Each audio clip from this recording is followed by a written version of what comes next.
downtown Regina, Harvard Media presents the all-new Sportscage, where Saskatchewan comes to talk local sports. Brought to you by the Saskatchewan Roughriders Foundation 50/50. Visit www.riders5050.ca to purchase your tickets for this week's game. Be a part of the show. Call 1-866-767-0620 or text 306-936-6262. The all-new Sportscage. Streaming at sportscage.com and on the radio at 620 CKRM. Rider Nation was angry on the weekend with what went down in the Labor Day rematch against the Bombers and how Miles Brown got vilified for what he did to Chris Strevler and the comments that Glenn Suter made after the play. Now, a few days later, Rider Nation, I think, is even more angry because we had Glenn Suter on the show yesterday, and Suits doubled down and said he's not apologizing for what he said, and he wasn't wrong with his assessment on the play. You know what got me fired up? I'm Chris Mazurek along with Dave Thomas. This is the all-new Sports Cage. There's lots to talk about, and we'd love to get your thoughts. I know a lot of people wanted us to take Suter to task when we had him on the radio about what he said. You can text the Capital Ford Lincoln text line 306-936-6262. Thank you if you're listening on CKRM, and if you're watching our live stream on X or at sportstage.com, we appreciate it. All right, Colson, let's get everybody up to speed here. Let's get Glenn's audio from yesterday in case you missed it. Coach, can you explain the mindset of your... Absolutely not. No, I stand by all of those that I said, which was to give a little bit of both sides of the discussion. I mean, if you're talking to Winnipeg fans right now, they are saying that Miles Brown should be suspended for life. If you're talking to Saskatchewan fans right now, they're saying that it wasn't a penalty, let alone any other supplemental discipline. So, yeah, no, I don't retract anything. I've stated, and I did in the game, that I don't think Miles Brown is a dirty player. The hit in the Banjo Bowl had more mitigating circumstances than the other hit on Labor Day. The other hit on Labor Day, I clearly thought that was one he could have avoided. Therefore, the fine was appropriate in my opinion. This one, I think, is even harder. I don't think that this one is cut and dry, attempt to injure, malicious in any way. He was being tackled. But, like, for instance, if I'm being held, I can't face mask a player and say, well, I did it because I was being held. That was Glenn Suter yesterday on the all-new Sports Cage with Barney Shinkarek. So, Dave, did you... I thought Suter maybe would have walked it back a little bit after having a chance to see the play and having Brady Oliveira and other Bomber players come out and say, it was unfortunate, but it wasn't dirty. Are you surprised he stuck to his guns? Not really. I think he is firm in his conviction. He had an opportunity to see the hit from the live view. He had a chance to see it from multiple angles after the fact. And again, you know what? He saw what he saw. He's been in the trenches. He understands how it goes, and that's his belief, and you can't criticize his belief. Do I believe that it's right? Not necessarily, but that's his belief. So, I don't think he had to walk it back, but I thought he might have taken a little bit of a softer stance. Does that make sense? Yeah. Okay. So are you and I agree? We don't think the play was dirty, correct? Because I know I don't, especially after seeing the replays, seeing the pictures, and having the players come out and say, even on the Winnipeg side, that it wasn't dirty. So you're on that side of this? Yeah, I don't think there was any malicious intent from Miles Brown at all. I think it was a football play. It was an unfortunate football play in the way that it ended because, again, the circumstances led to him falling into the quarterback. Now, I would suggest that I thought that he hit the initial point of contact was just below the hip. But again, Chris Strevler, if you had an opportunity to see him, he was going backwards to elude the pass rush, trying to throw it to Kenny Lawler downfield. So his momentum is taking him backwards. And if you go ahead and you look at your legs when you're going backwards, you can't go backwards unless your legs are in front of you, right? Yeah, so the natural progression. Yeah, absolutely, right? So the leg is there, the hit was there, and I feel terrible that the man has got such a bad knee injury with 3 of the ligaments apparently torn in the knee, which is going to be extensive rehab for him to try to come back from. But I just don't see the malicious intent. So we're all over the social media channels, Facebook, Twitter, X, Instagram. I go on the Rider fan forums. I belong to them. I'm watching, but a lot of people they said, when he comes on the radio next week, they better ask him and they better not softball. And they did. And I'll give Barney credit. Like, he asked him directly and he said, and, Glenn is, he's earned his right to have his opinion. You don't have to agree with it, but he has earned his right. And like, I can only imagine what his phone was like within 5 minutes of that play happening, let alone by halftime. And then in the next 24 hours, like, if he even has comments on, I'd be surprised, because that's a no-win situation. Like, you never gonna make, even just on forget the controversial plays, just even the homer stuff, to have your social media on. Oh, Suits. No word yet from the CFL. Now, like Glenn had said, some people want, the Bomber fans want Miles Brown suspended for life. That's not going to happen. Will he get fined again?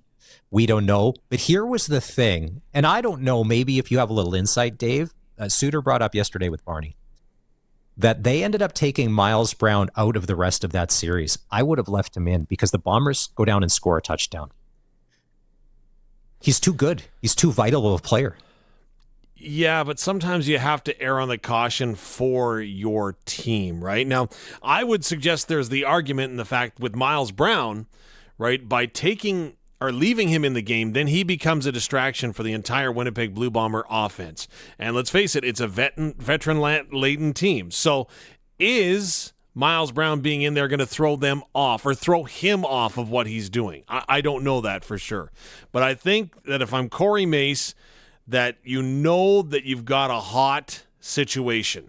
And the best way to go ahead and put it out instead of fanning the flames was taking Miles Brown out. So something doesn't happen to Miles, so that Miles doesn't get in any trouble. He's a proud man, right? So I think that the right move was made to take him out. Even though it may not have been the right game strategy move, strategically for the good of Miles Brown and maybe what could have happened, that's what you do. It's just like in hockey, right? If you go ahead and you lay a borderline hit, you're going to put the guy on the bench. You're not going to go ahead and put him out for the next faceoff. I want to take a page out of Mike O'Shea's playbook here when it comes to Adam Bighill. When Bighill will come flying in and do one of his famous headshots, like especially on short yardage or whatever, and then he makes the play and then they stop it. They never take him out, and they never do. And because then you're worried about him. He's in your head, like he's living rent free in there. And my fear is you don't want anything to happen to Miles in a retaliation thing. But also then, too, is same thing. That player and coming down, and, it's mind games, and there's a lot to it. There's the code. You didn't mention the code, right? Let's face it, that Adam Bighill has got double-digit worth of years of code on his side, right? He's been there. He's been in the league for a long time. Miles Brown is just essentially cutting his teeth, so he's a new player. So you've got that credibility behind your name if you're Adam Bighill, so maybe there's an opportunity that you can take a liberty here or there. But I'm not knocking Adam Bighill. He is a first ballot All-Star and first ballot Hall of Famer in my mind. But having said that, again, when you've been around a while, you get a few opportunities to take a few liberties. Oh, yeah. Trust me. I always liked Mike O'Shea. I respected Mike O'Shea because he always played on the edge, just maybe a tad dirty, and he kind of coaches that way. But I the ultimate respect because he is just at that point that you need where it's aggression, but then you also have the smarts to go along with it, to be tactical about what you're going to do. And at times, it's almost too bad, unless it's a playoff scenario, that the Bombers and the Riders won't play again this year. So if there is anything to be settled, it would have to be in a playoff scenario. And here's what I'm hoping is that with the Riders being on the bye, that eventually, and thankfully that Calgary is turning into such a dumpster fire lately, there's something else in the CFL to talk about. And we're going to have Randy Chevrier on later to talk about that. But so far, the Capital Ford Lincoln text line, 306-936-6262. A lot of people are disagreeing with Glenn's take. Not only yesterday, but now that we've replayed it again, they're still mad. and they still don't agree with green. And some of us aren't even wearing green-colored glasses with this bold opinion. Hey, and you know what? You want to throw this out there. I wouldn't be so certain that we don't see Winnipeg and Saskatchewan meeting again, as when you break down the schedules of the teams, there's a very good opportunity that we could see this being the West semifinal. Just throwing that out there. If I'm an executive at TSN and part of my compensation package is tied to ratings bonuses, you're praying for a situation like this. Could you imagine the viewership of, because that's what they want. And, not that, let's say, if Hamilton were to sneak in and end up playing Ottawa, that wouldn't bring in the eyeballs. But I'm just saying that there'd be a whole different set of audience. This is the all-new Sports Cage. It's time to take a break. Still to come on the show, Wade Klippenstein, the director of hockey development at Notre Dame, will join us. The Hounds opened their preseason in the SJHL last night. Bit of a rough one. They lost to the Weyburn Red Wings, 9-0. Wade is going to come on and talk about a special game they've got planned next weekend between the U of R Cougars and the Manitoba Bisons. And all the money raised that day is going to be for a good cause. We'll do that after 4. This is Saskatchewan's voice for local sports, the all-new Sports Cage on 620 CKRM. The all-new Sports Cage is brought to you by Sherwood Co-op Liquor Stores. Now open in Harbor Landing and Rochdale Boulevard. Football fans, score $200 in free plays with PlayNow.com/Green200. PlayNow.com is fully operated by Sega, and whether you're a new player or already have a PlayNow account, you're eligible for a $100 sports free bet and a $100 casino free bet with a minimum $40 deposit when you enter promo code GREEN200. That's right. Visit PlayNow.com/Green200 today and enter promo code GREEN200 to redeem $200 in free plays. Must be 19 plus. Use your game sense. When you shop at Sherwood Co-op, you're contributing to your community while building equity and putting money back in your pocket. Others may claim to be local, but Sherwood Co-op is truly local. Rooted in your community for over 90 years. They're a proud Saskatchewan company who continue to support hundreds of community organizations each year. Like the Neonatal Intensive Care Unit at the Regina General Hospital and the Cancer Foundation of Saskatchewan. We are members. We are owners. We are Sherwood Co-op. Freeze Tallman dares you to dream of breathtaking landscaping. Freeze Tallman Lumber has your landscaping dreams covered with a huge selection of patio blocks, paving stones, rubber paving products, and more. Plus, Freeze Tallman offers a safe and reliable delivery service right to your backyard, cottage, or anywhere in southern Saskatchewan. Check them out online at freezetallman.com or see them in Regina or Fort Capel. Freeze Tallman. Let's get you building. Nelson Homes is celebrating 75 years of supplying panelized and ready-to-move homes to people across Saskatchewan and the prairies. Nelson Homes has put customer satisfaction and trust at the core of their mission, providing residential, commercial, industrial, and agricultural customers with innovative and cost-effective solutions. Call 1-800-661-6534 for more information. Nelson Homes. Trusted quality and service since 1949. The all-new Sports Cage. Watch our live stream at sportscage.com and on the radio at 620 CKRM. Hey, we'd love for you to be part of the show. You can always call toll-free 1-866-767-0620. We know you have a fancy setup in the Combine. You can just give us a shout. We'd love to know where you're at. And as a Combine kid in Saskatchewan, remember, Dave, the days before they used to give percentages? It was either harvesting is on and then you were done. Where now they're like, oh, we're at 72% in this quadrant and we're at 61% over here. But in the northern quadrant, up by Melfort, we're at 78%. So, or you can shoot us a text 306-936-6262. This is a little bit of breaking news. The Toronto Blue Jays are a bad baseball team and they can't buy a break. Explain, Dave, what just happened, because this sums up the Toronto Blue Jays in a nutshell this year. Okay, so I am such a superstitious person when I watch sports, so I refuse to use the word no-hitter when a no-hitter is potentially happening, and that was what was going on with the Toronto Blue Jays. Into the top of the ninth inning, Bowden Francis, who all of a sudden looks all-world Cy Young, has a no-hitter, so he comes out to start the top of the ninth, serves up a home run ball to the first batter that he faces. No hit done, and the game is tied at 1. Next, the Toronto Blue Jays bullpen, who has not been good this year, goes ahead and loads the bases, and with nobody out, they get a sac fly to take a 2-1 lead to the New York Mets now with 1 out in the ninth. It's like, Toronto. My brother and back in late June, my brother and his wife, who live in Saskatoon, they actually went to I'm going to call it Skydome, to go see Blue Jays games, and they bought the really expensive seats. And I know it's all renovated, but they bought the really lower down ones. And I guess the weird thing is that they didn't sit together, but that was because the kids, and they were totally okay with that because there was one seat and then a row and then another one seat situation, which in a lot of places, I know if you're doing a Mosaic, you can't just buy the one. And they went down there to check it out. And then my other sister and her husband from Balcarres, they've gone to the past couple of years. They've gone on Blue Jay trips to go check out the situation there. I don't know. I'm curious. Baseball guy.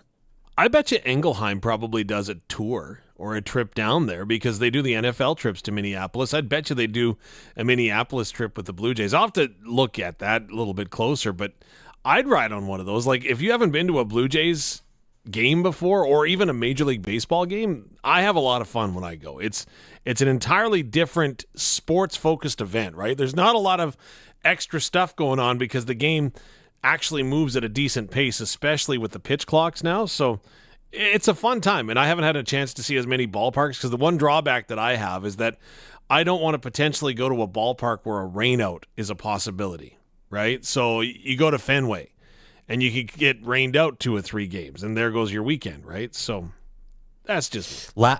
I think the last real baseball game I was at, got a sister that lives in Sarasota, Florida, and that's where the Chicago White Sox have their spring training. And I remember going there one day, and I think it was $4 to get in, and it was on a 12:05 start. You're just sitting in the sun tanning, and there happens to be a baseball game going on. But this is before pitch clocks, and so it's funny. No one's paying attention. It does take forever, and it's spring training, so you have no idea who any of these guys are. And so there's music, there's the smell of the food, and it's just more of a social suntan gathering. And there just happened to be a badly played minor league baseball game that went on. Well, it's funny. As terrible as the White Sox have been this year, they still are only charging $4 to their games, and nobody's showing up. So there you go. It's the all-new Sportscage. Chris Mazurek and Dave Thomas in for Barney Shinkruk today. The CFL came out with their neg lists. These are what would we say? Hey, the future stars potentially of the CFL, and you're searching through there to see, are there any names on the rider? Is there anybody on the rider neg list that we know about that is a right now legit college football star down in the States?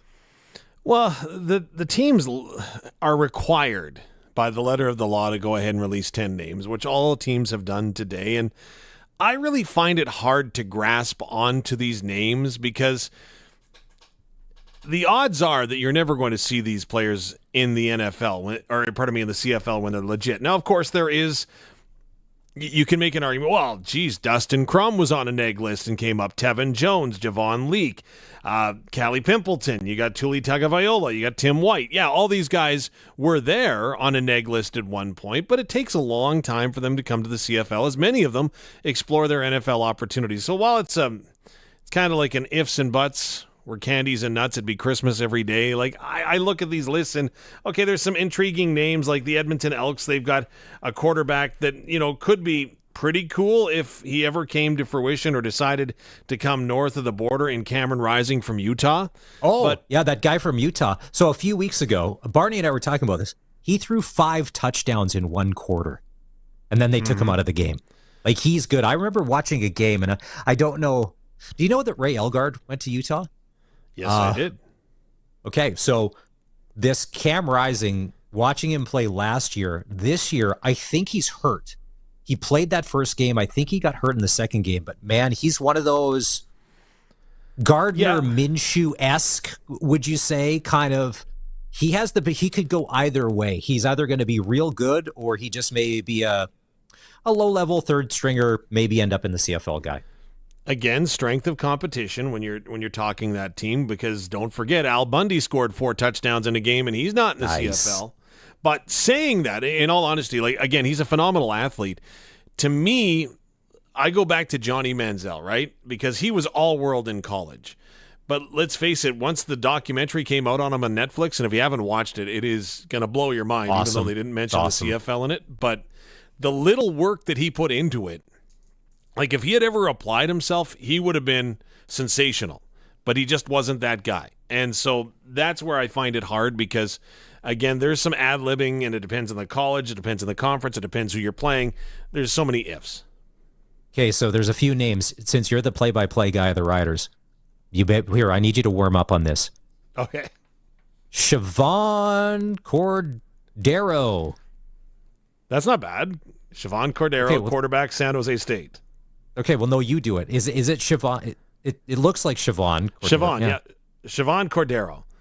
Okay, well, give it a whirl. Pretend it's 3 years down the road, and Dave Thomas has got to do a Siobhan Cordero touchdown. All right, so Siobhan Cordero is in the pocket. He's going to try to replace Jack Cohn on the field because the Riders are running a 2-quarterback system, which some fans think might just work. Cordero Jack in the Cohn gun. is still around? That's right. Dave. Cordero drops back to pass, and look out. He finds Del Duncan Busby down the sidelines. Okay, this one's easy. Mark Evans, the second. Yeah. O-lineman from Arkansas Pine Bluff. Deshaun Gales. But notice Deshaun is D-Y Sean S-H again Gales. Michael Hare. Is it Dyshawn? Dyshawn, yeah. Yeah, he goes to South Dakota. He's just a hop, skip, and a jump. And his teammate, Jaden Janke, is down there too. Okay, so Michael Hires. He's a quarterback from Samford. I've never heard of Samford. Jaden Janke, South Dakota State. Mm-hmm. Those guys that go to play in like the North Dakota, South Dakotas, like those Dressler-esque, the guys that play in the bad weather, I like those guys, or like any quarterback from Eastern Washington, because they have to play in weather that's kind of similar to where we are here. They're not, it's not USC, and they don't play in domes all the time. So it's refreshing to see kind of that. Lawrence Keys the third. So you got Mark Evans the second and Lawrence Keys the third. Yeah, and then there's a Manning on the list, right? Okay, but what is it? Is that Ilum? I believe it's I-L? Yeah, I think it's Ilum, like William, but Ilum. But I could be completely wrong. And I quickly was doing some trying to trace the lineage because you hear Manning, right? So everybody's, look, how distant is the relative? And it doesn't look like there's much of a connection there, but I could be wrong. We're going through the Riders' neg list here of players. Now, I've heard of him, and I've seen him play. Kellen Mond, quarterback at Texas A&M. Yes. He's pretty good. Player. Yeah. Yeah, good player. And because he plays in the SEC, he's on TV a lot, and so he's a known commodity. And he's coming from a pro system, so maybe does that put him one step closer into maybe it translating to the CFL? We'll have to find out. Trey Mosley, wide receiver from Michigan State. It's so funny. Because remember when Michigan State, I'm sure Luke would agree, when Michigan State used to be good and they used to be dominant, where now they're kind of back into, is it obscurity? I think it's because Michigan was so good those past few years with Harbaugh that Michigan State kind of really, the big brother shadow was really cast. By the way, did you see the Netflix sign stealing special? Oh, with, what's his name? Harbaugh and then the guy. Yeah, the guy Jordan, that was in the Navy. Yeah. Yeah, what's his name? What's the starts with an stealer S. Guy? Yeah. He's a high school football coach now in Detroit, which is awesome. Yeah, isn't that true? All he wanted to do was be a coach when he was growing up, right? Yeah. And then the last guy, Dave, the D lineman from Washington. How about you? You get paid to say names a lot. How about you have a crack at this one? Zion Tupola-Fatui. Zion Tupola-Fatui, D lineman from Washington, that's probably Samoan roots, you'd have to think. So it doesn't say, we don't get a breakdown of how, but Zion Tupola-Fatui, if he's not about 6'3" to 6'5" and about 325 and up, I'll be disappointed because that name and his lineage screams just a big man to play D-line. Anybody else on here who come away from the CFL neg list with like any of the really? Is there anybody that's a star right now in college football that the other teams have scooped outside of the Elks there? Cam Rising was the biggest name that I was the biggest name. There. Yeah. And right now the Saskatchewan Roughrider football ops department is going like, Thomas, you don't even know what you're talking about with these pronunciations. You don't know what you're saying about these guys. Like, come on, man. They're calling me. The Hamilton Ticats picked up a D lineman from Toledo. His name is Judge Culpepper. That's cool. Yeah. I wonder if that's any relation to Dante Culpepper. See, and trying to again, you don't want to look like a total creep, but Facebook just isn't what it used to be. I'll tell you that. Whoa! Somebody's crossing a social line right there. Listen. I totally get it. If you think nowadays, if you're out there in the job market and you're looking for a job and you drop off a resume somewhere or you send one in and there's no human contact, what's the first place that they're going to see who you are? It's your social media accounts, without a doubt. For sure. Like without a doubt. Oh no, that's the first place they're going to go. See you. Yeah. So if you're gainfully employed, it doesn't matter about those pictures from Craven of you on top of the camper pretending to be a Buffalo Bills fan and doing an elbow drop off the top into a mini pool full of beer. But if you're looking for that career gig, maybe take that video down. Look at me giving career advice. CFL the CFL rankings released this week. The top, where are we? Did I see worsen? Well, okay, just to power run them rankings. Down. Yeah, the power rankings, and there's the Football Reporters of Canada who weigh in on this a little bit. There's other sources that they go to, and they put a poll together, and usually it's pretty standings based. But this week, Calgary is in number 9, again holding tight. Toronto drops a spot to 8. Saskatchewan stays in 7. Believe it or not, Hamilton is up to 6. So BC's Toronto 5. is at 8? Toronto is at 8. So but what's Toronto's record? Because I think that they're better than I would have Hamilton. Toronto is 6-6 right now. Hamilton is 3-9. Again, this is where the power rankings get a little confusing, right? Hamilton beat Toronto, so you can say, well, because they beat them on Labor Day, and then Hamilton had a bye week, and right, so BC is at 5. Edmonton 4, Winnipeg 3, Ottawa 2, Montreal 1. Montreal, I don't disagree with. Ottawa, their defense looks human all of a sudden. Winnipeg, I agree. Winnipeg looked solid in their 2. As much as it pains me to say it, Winnipeg looked solid in their Labor Day and Labor Day rematch, back-to-back wins over Saskatchewan.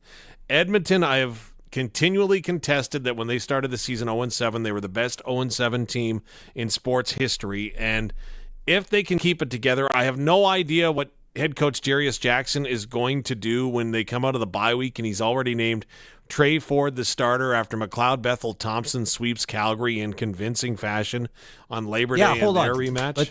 Let's take a timeout right there. I want to stop. What was Jarius Jackson doing? He didn't have to say a word. Why would you, going into a bye week, all of a sudden, you're probably causing some internal strife with the team. When they come back in practice to be like, hey, Trey Ford, but it was really weird how, much like the Bo Levi 4 seconds into the press conference, Scott Milanovich is, oh, by the way, and he's not starting next week as well. When he came out, I read that. I'm like, but McLeod Bethel Thompson has played really well, and the only reason he came out of the game is because looks like he got hurt. Either got the wind knocked out of him or there was an ab problem.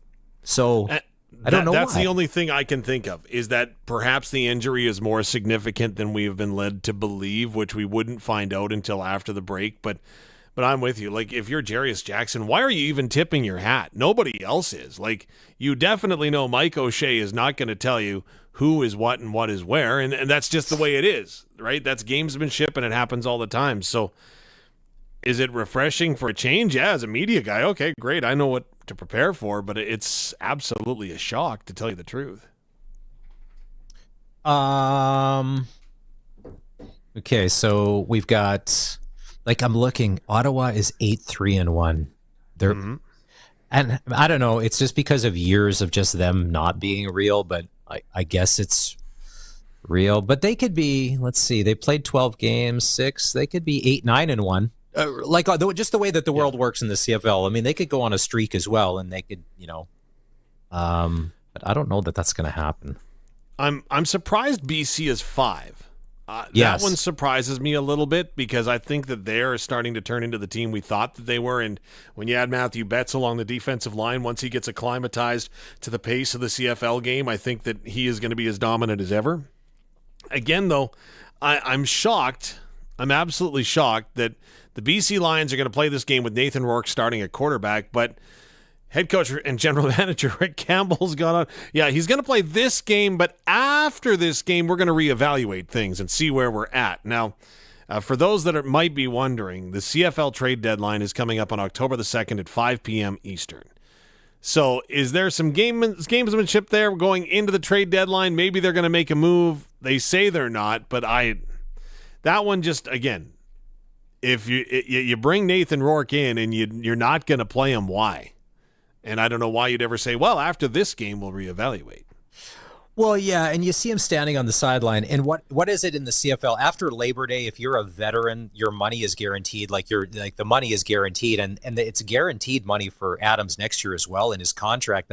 But I always wondered about that. Like, if it's a contract with one team, but yet if they were to cut you, they don't owe you, why would the next team, if they were to pick you up, have to be in on that deal? Because I know it's not, I know in baseball or the NBA and with hockey it's different, but the CFL has always been a little shaky. I know what you mean. I know what you mean. So one of the best texts that we got about this whole Suter, Bomber, Miles Brown, everybody's angry, Suits isn't apologizing. Somebody had texted in, can they sign Darian again, and can he take another $70,000 of his money just to get back the Bombers? And I'm like, I like Darian for that move before, and he told me the story on Labor Day. Like, he told me the actual story, and I'm like, I don't blame you. So for doing that, for looking out for yourself, but I'm like, yeah, anything to stick it to the Bombers.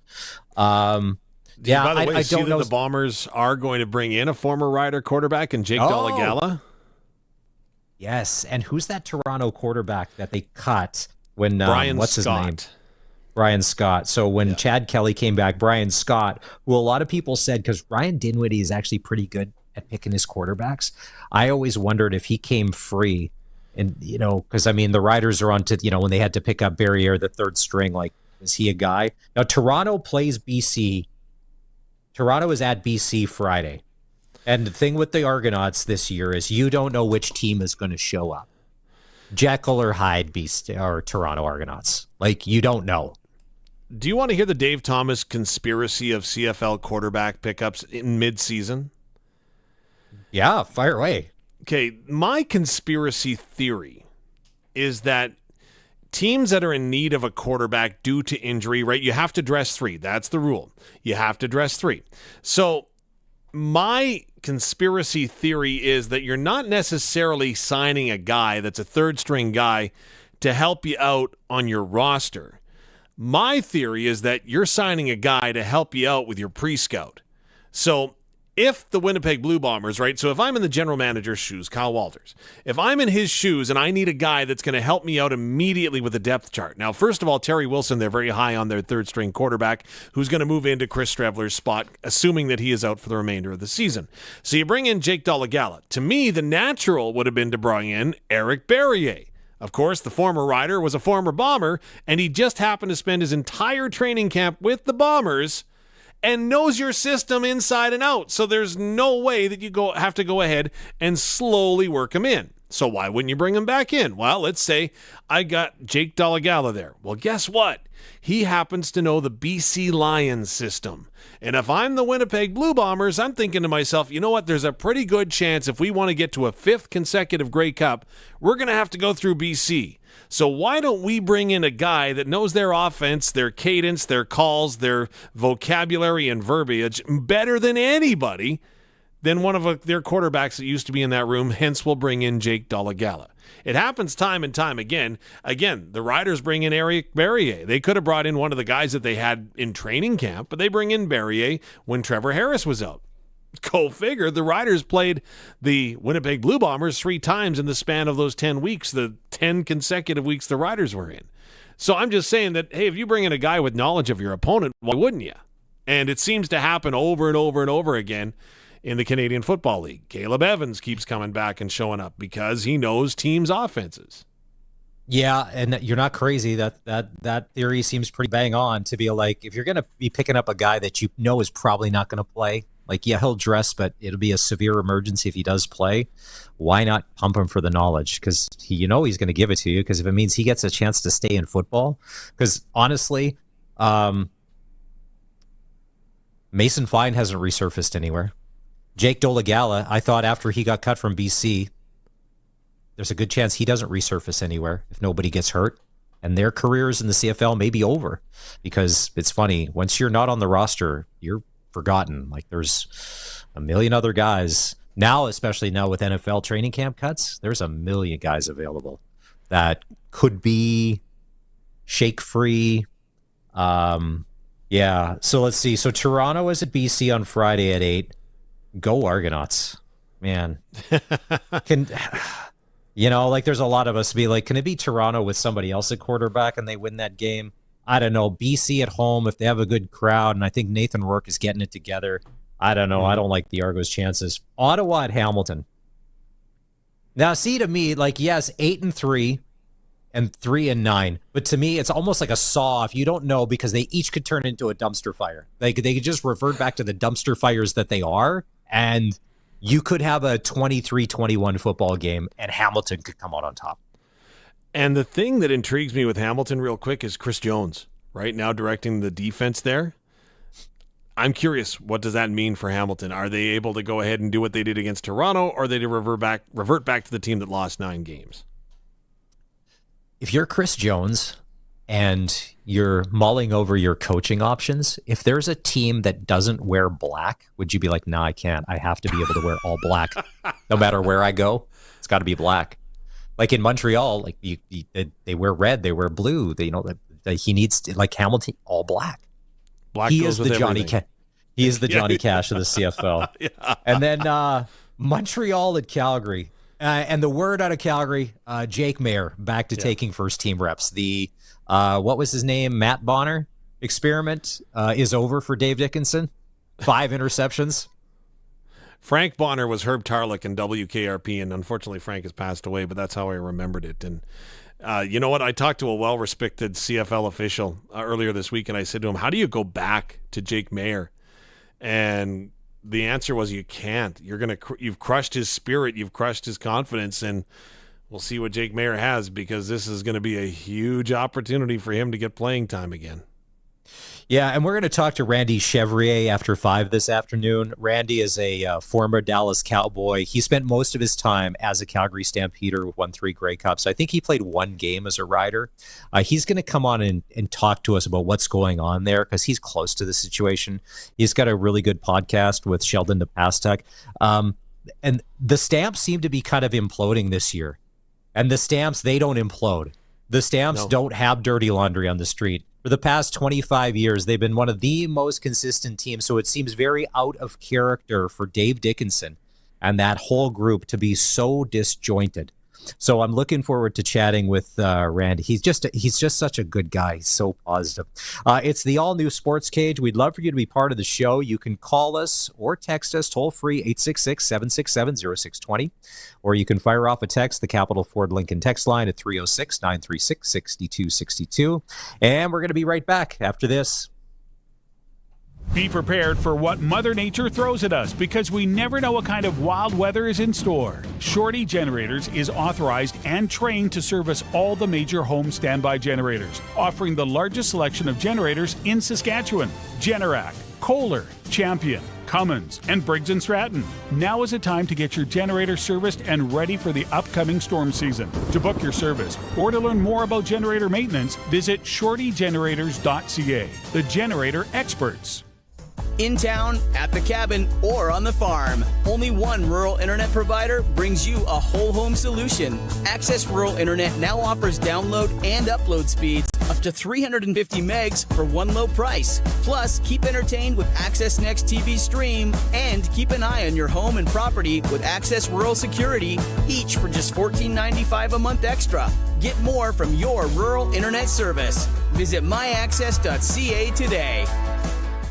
Well, howdy! Wood Country Woody here. Now, you already know Vic West Metal Cladding's the very best cladding for your outbuildings, but did you know Vic West also makes for superior roofs and fences? Yes, sir. Durable hardware and comes in abundance of great colors and really just takes the whole darn cake. If it needs metal cladding, make it Vic West from Wood Country in McLean, Estevan, and Tisdale. Your home is your castle. Shop online, wood-country.com. The ball is snapped. He scans the field. He's going deep. What a play! Rider fans, make your own great play by going to riders5050.ca. You can now buy tickets for every game, home or away. And don't wait for the last minute. Get in on the amazing early bird prizes. Everything raised is used to support minor football in Saskatchewan. Support a great cause and just maybe score a big win. Get your tickets today at riders5050.ca and go Riders! Sponsored by ISC. For pizza lovers who are short on time and hungry for a great deal, Little Caesars Pizza is ready when you are. Walk in, grab your hot and ready favorites, and walk out. It's just that easy. Try the classic hot and ready medium pepperoni pizza for only $7.99. You get a delicious quality pizza at a great price. It's available all day, every day for just $7.99 at Little Caesars. And try other hot and ready favorites like their iconic Crazy Bread or Caesar Wings. Little Caesars Pizza, 20 years of hot and ready. Witness champions rise, legends reborn, and history rewritten. The Canadian Finals Rodeo returns to Edmonton just in time for its 50th year from October 2nd to 5th at Rogers Place. The roar of the arena will echo once more. Tickets are now available at CFR.ca. The Canadian Finals Rodeo, back and bigger than ever. All-new Sportscage continues. You can watch our live stream at sportscage.com and always on the radio. Saskatchewan's voice for local sports, 620 CKRM. Yeah, so if you're wondering, hey, what's this Sportscage thing I'm hearing where I can actually now watch the show? You can on X, at Sportscage. That's our Twitter handle. Or if you go to sportscage.com, our website, the YouTube player will pop up right there. You're going to see the beautiful Dave Thomas wearing some rider gear in the all-new Century Studios in Regina. I'm Chris Mazurkin for Barney Shinkrek today, along with the voice of the Riders, Dave Thomas. We were talking about this on the show last week. When Leon Draisaitl got re-signed by the Oilers, social media went crazy because if there's one fan base more delusional on social media than Maple Leaf fans about like off-season stuff, it's Oiler fans. Because they somehow think that this now guarantees them a Stanley Cup this season. And it may very well. And then yesterday, they were showing video of the captain's practices. And if you're not familiar with the captain's practices, that's where there's no coaches or whatever, but all the players are back in town. And it's basically like an organized practice. So McDavid would be like, hey guys, you know, at the Civic Center at 10, bring your gear, and they get together. So there was a lot of videos floating around of, oh, look at the $14 million man. Doesn't he look good? And all this. So, oh, man, the dynamic duo. And I'm like, guys, let's rewind to June. It was remember that? Matthew Tkachuk was hoisting the cup and taunting you in post-game speeches. Okay. There's still a little work to be done. Let's not count the chickens yet. Yeah, I'm curious, do they throw their sticks in the middle at the start of that scrimmage and just go, or how does that work? And, of course, anybody that was there, well, Connor, now that Leon's signing, are you going to sign even though you can't negotiate for 365 days? But, you know, let's go ahead and talk about that. If I'm a guy on the bubble and the coaches are watching, I need to be on McDavid's line, not just his team. I need to be on his line. I cannot be sent to the – although – Coachella, like that's Palm Springs. That's not the worst farm team to be. Like, what's a bad farm team in the AHL? Like a bad, Winnipeg. Yeah, let's say you don't want to be sent to Winnipeg to play in the A or to the East Coast. You're like, I need to be on McDavid's line. Because I am not going to Binghamton again. Oh, yeah. Can you imagine how you would read into things? Like, all of a sudden, you're going to be in last for the meal, or you're going to be, don't worry about catching the bus. We'll make sure you get there. Stuff like that. The subtle hints that perhaps you're going to spend your winter in the A in Winnipeg. Congratulations. But that's not only, that's anywhere. Look at work. You could be getting subtle hints to be like, hey, why is... I didn't get that. Everyone's going for drinks after work. I didn't get that email. How do you, what's happening here? Or you go and all of a sudden, instead of having everybody's got 10 sticks to be like, my sticks aren't even, wait, there's a UPS guy loading some stuff up over there.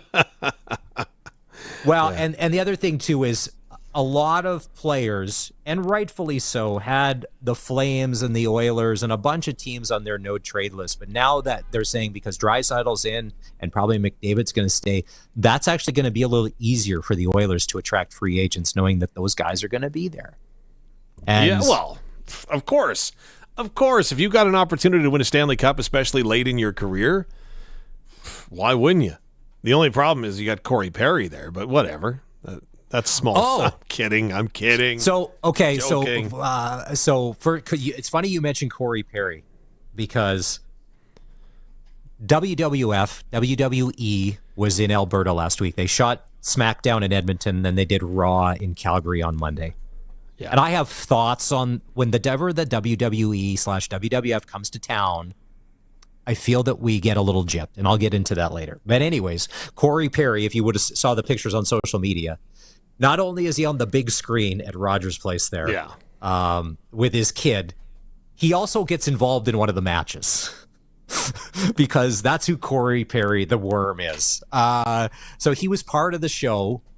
He was part of WWE SmackDown on Friday night because I was like, they are bringing him back because he's a mercenary now. He signs these 1-year deals. So I wasn't sure. I'm like, okay, well, that was last year. Is he in for this year? Is he signed, or is he like is he a PTO guy, or is he like, no, he's on the roster. Like he's good. Do you know, like, is he solid, or is he just trying out them again? I think he's solid. I think he's got a deal. I think the deal's done. I think he's there for the year. I don't know.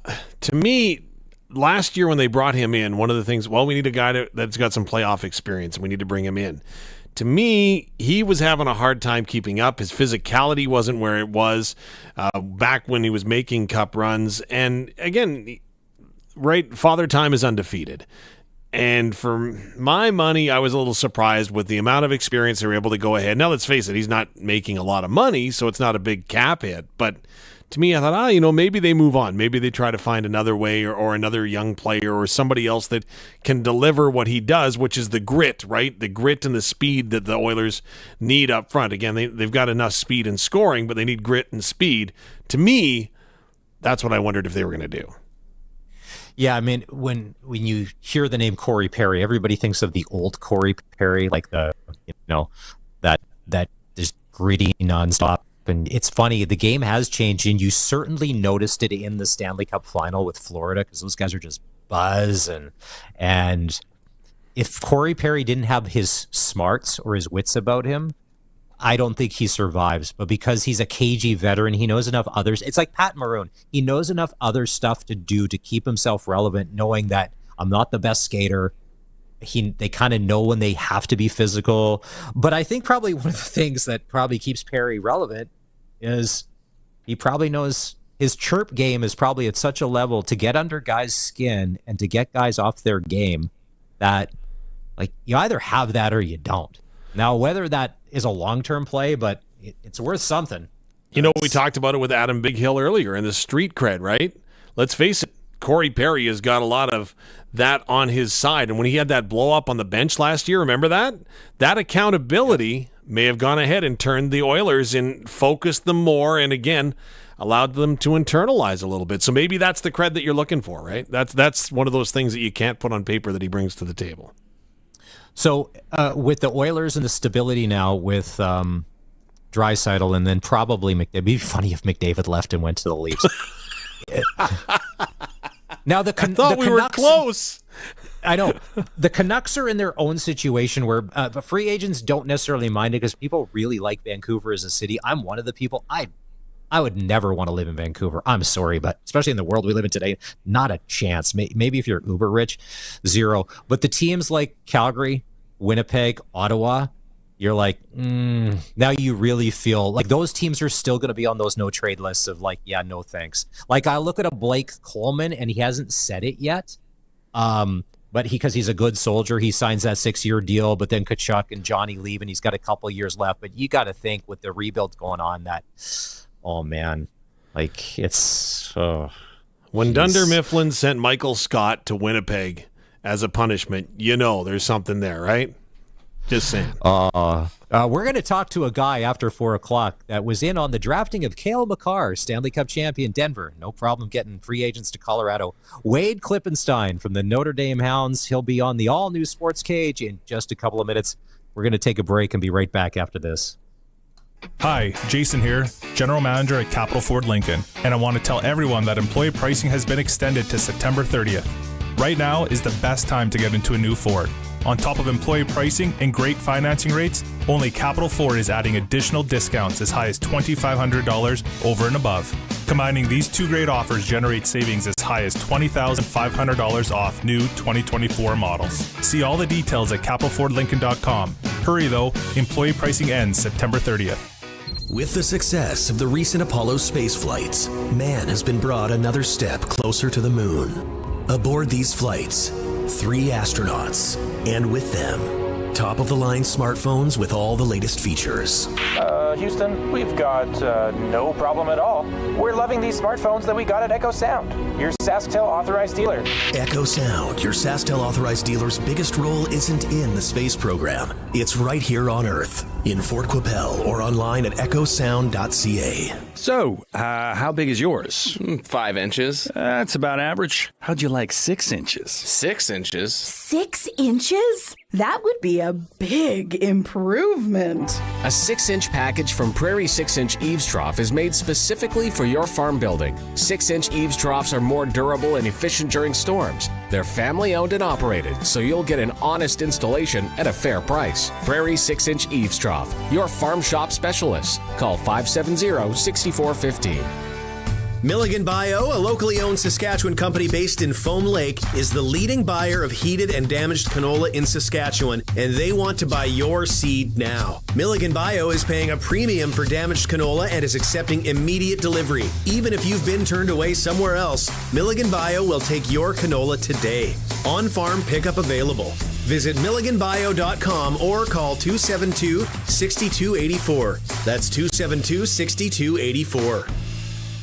Hospitals of Regina Foundation Home Lottery New Zealand VIP deadline is midnight Friday. What if you could spend 10 days exploring New Zealand's South Island or take $20,000? Be in to win the $1.4 million grand prize package built by Ripplinger Homes with $25,000, the Echo Lake Cottage Early Bird, and the convertible and Cali bonus prize. VIP deadline midnight Friday. Buy now at hrfhomelottery.com. License LR24-0046.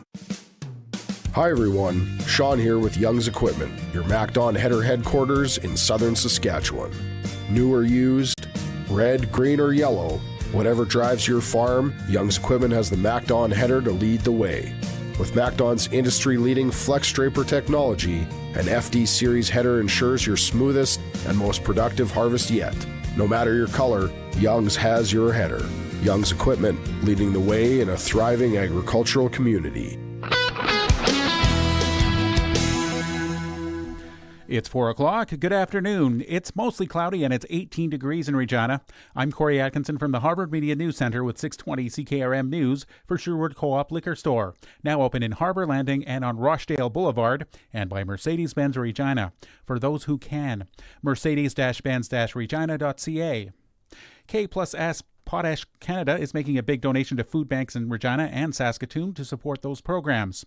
Chelsea Iatridis with K+S says the $1 million donation will be split between the two cities, and the money will help the local community as well as students who are part of the school lunch program, which feeds over 2,500 students a week in Regina.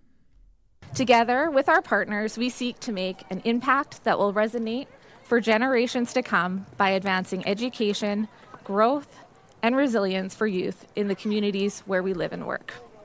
K+S Potash also sponsored the play structure and basketball court outside of the new Regina Food Hub in the core neighborhood on Broad. In Regina, more than 15,000 people a month utilize the services of the food bank, and 43% of those clients are children.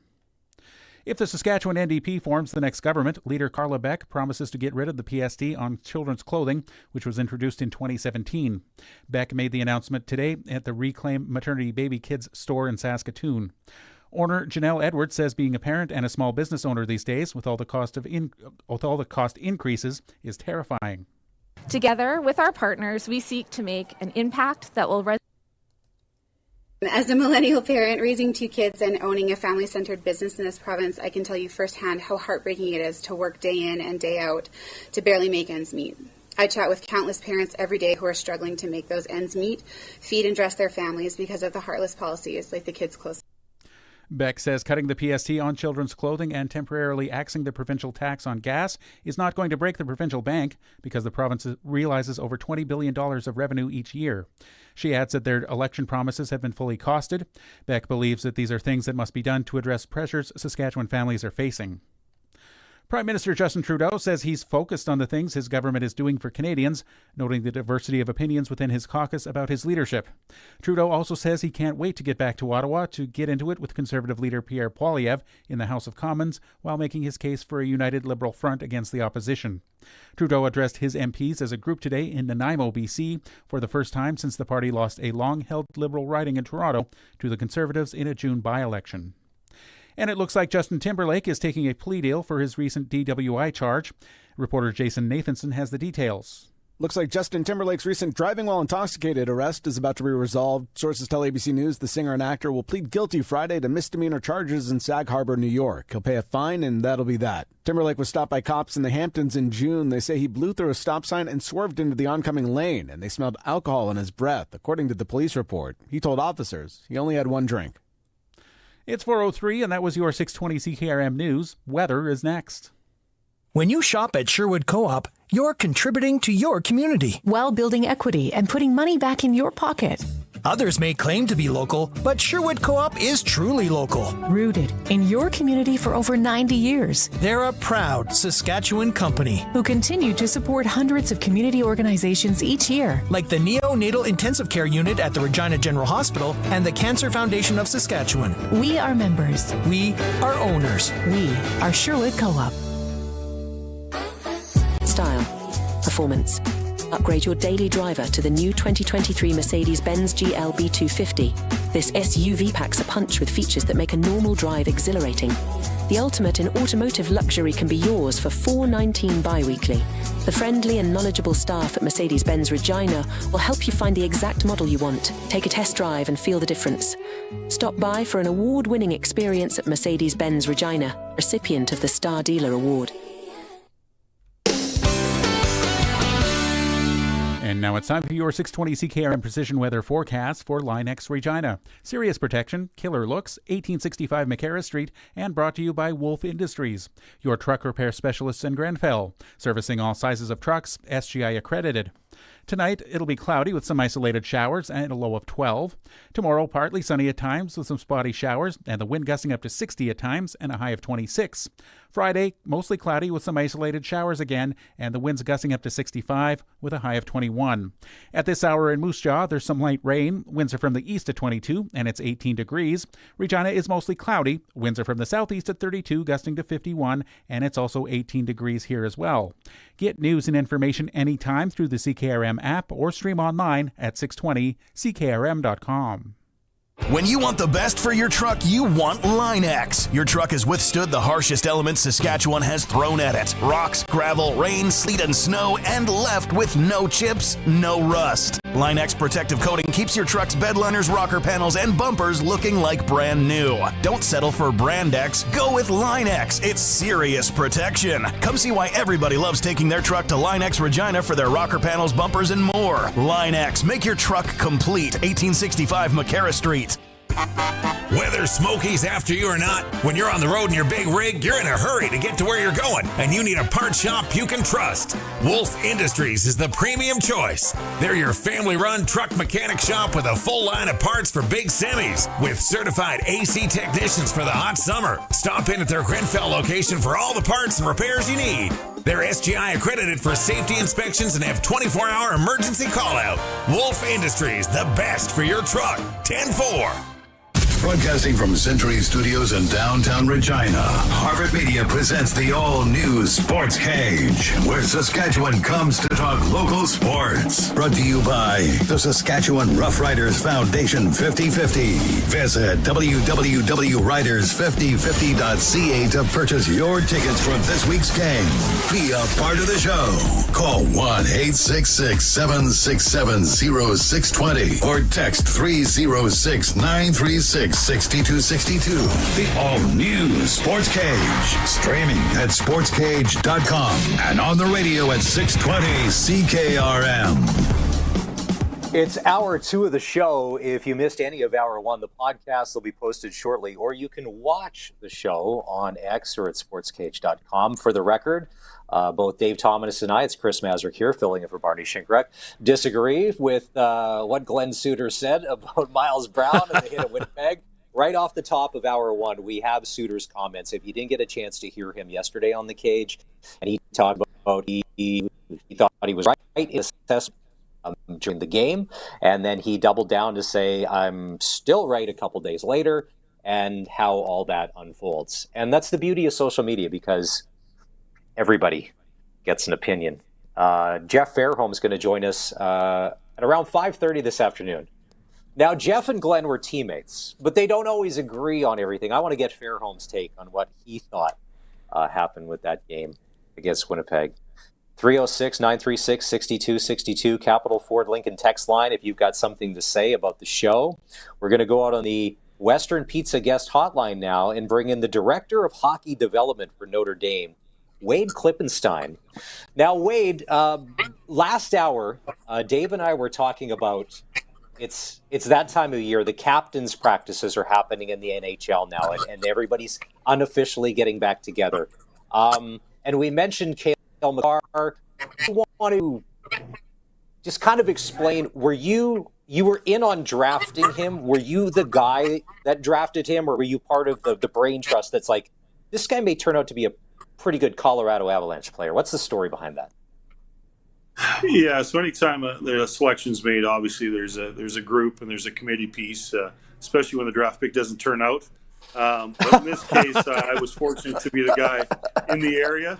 I was just hired actually my first year in Colorado. It's kind of a funny story. So I was working the West my first year, and I lived near Brooks, Alberta. So Cale was playing maybe an hour and 15 minutes from my house. So I'd go watch some junior A hockey and then have to report back to my boss. And as the year progressed, I had to keep telling him, like, honestly, there's a guy in Tier 2 who's a good player. And eventually we got the coverage, and obviously Cale did his part, and the hype train took over. But it was a strange year because at the same time, Adam Foote's son, Cal Foote, was in the draft playing in Kelowna, also a very good defenseman. So his dad was a development guy on our staff, so I had to go back to meetings and talk about Cale Makar and compare him to Cal Foote. And Adam Foote's very well thought of, obviously, in that area with his history with the Nordiques and obviously the Avalanche. So as a new guy on a staff, talking like that was tricky, but eventually we got Cale high enough up our list, and we were fortunate other teams passed on him. And if people forget, maybe we lost the lottery that year 3 times. Like, we had a terrible season. I think we had 48 points. Should have been picking first. And the system then was multiple lotteries. Well, we lost the lottery 3 times. And we won the lottery in the end when we drafted Cale Makar. This is going to sound really ridiculous, and I'm hoping you're not going to go ahead and reveal any trade secrets, but this is the time of year, right? Junior teams, under 18 teams, everybody is starting to assemble for the season that's ahead. And, if you go to a scrimmage or you go to a camp and you see a kid score 50 goals, you understand that he's got some pretty good talent. What are the intangibles that you look for when you're constructing a roster? Because, again, Cale Makar, again, good on you for pointing out and finding his talent and understanding that it would transfer to the next level. What do you look for, though? It's a great question. And projection's such a big piece of it. Like, I think the common fan gets caught up in the performance piece, but just projection and knowing what you're looking at. And for me, I was fortunate. I coached junior A. I worked in junior A for years and also played at that level. So you have a bit of an ability to recognize a good player, and you can also recognize a freak when you see one. And that's what Cale was at that level. And the intangibles, there's a lot of moving pieces. These are young men. They're still developing. Some of the immaturity isn't necessarily personality based, and so where they are in their development is changing almost daily. And then for us to watch him in junior A, and then he went off to college, and really the World Juniors that year might have been where everyone finally started to notice him and the impact he can have with the top players in the world. We're chatting with Wade Klippenstein, Director of Hockey Development of Notre Dame. It's funny, Brooks, Alberta, good hockey, bad smell. If you have to go through town, but if that's where the gems are. Now, you've been on the job now officially at Notre Dame, what, 3-4 months now, like in and around that? How are things going there? Yeah, okay. How are things going now that the students are back? How are things going? Because it is that time of year. Hockey bags are getting unpacked. Training camps are happening, and it's back on. Is this exciting for you? It is from a couple angles. One, when you're here in the summer, it's obviously very quiet, and there's just the odd staff member here, and the students are gone, and the teachers are gone. When school starts up, it's a whole different community. Obviously, it's a small town, and the population doubles or triples, whatever the number is, when the school gets back in session. But it's a special place, and it has a feeling. And if you've been here before, you catch that. But when you work here, or if you go to school here, or work as a teacher or coach, it does have a special feeling. And for me, my middle son, Easton, is here this year. He's in grade 9. And to be a parent and see him interacting, and I don't know if I've mentioned this in previous conversations, but Easton has Down syndrome. And he's the first ever kid to go to Notre Dame with Down syndrome. And it's 2024. It's exciting that he could knock down that fence for other kids. And just seeing him interact with the student body and go into the events and proud to be a Hound, that takes it to a whole nother level. So our family's experience, we moved right into Wilcox. My wife works in Regina, and my other son goes to little school here. It's been a tremendous lifestyle change for our family, and we're absolutely loving the rural Saskatchewan life. And I heard you guys joke about living in Vancouver. Who wants to live in Vancouver? And we may have a different answer in January. But today, we're absolutely loving living in Wilcox. It's been fantastic for my family and I.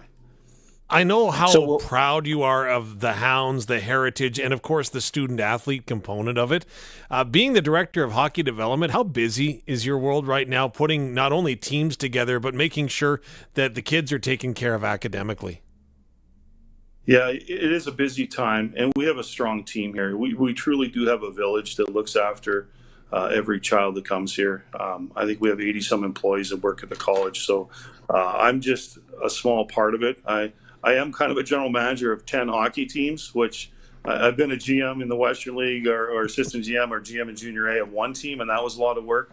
So having 10 teams and over 200 student athletes. But I got a great staff, and you got to trust your staff and put people in places to impact these kids in a positive way. And we definitely have a lot of really, really great people out here. Well, for anybody that's never been to Notre Dame, when you walk into the hockey rink, and we've been out there a couple times, we were out there back in the spring for It's a Hounds Thing Day when we were raising money.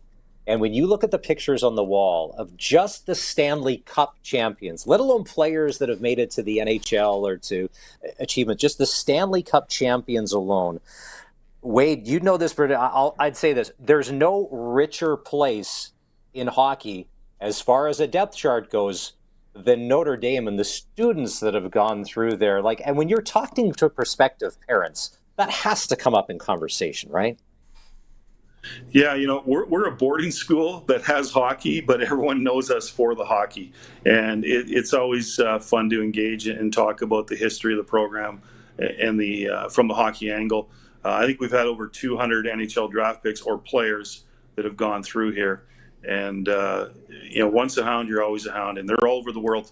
You'll run into people all over the world that went to school here, or everyone's had a Hound as a teammate. I think you're maybe two degrees of separation away from any teammate that was a Hound at one time.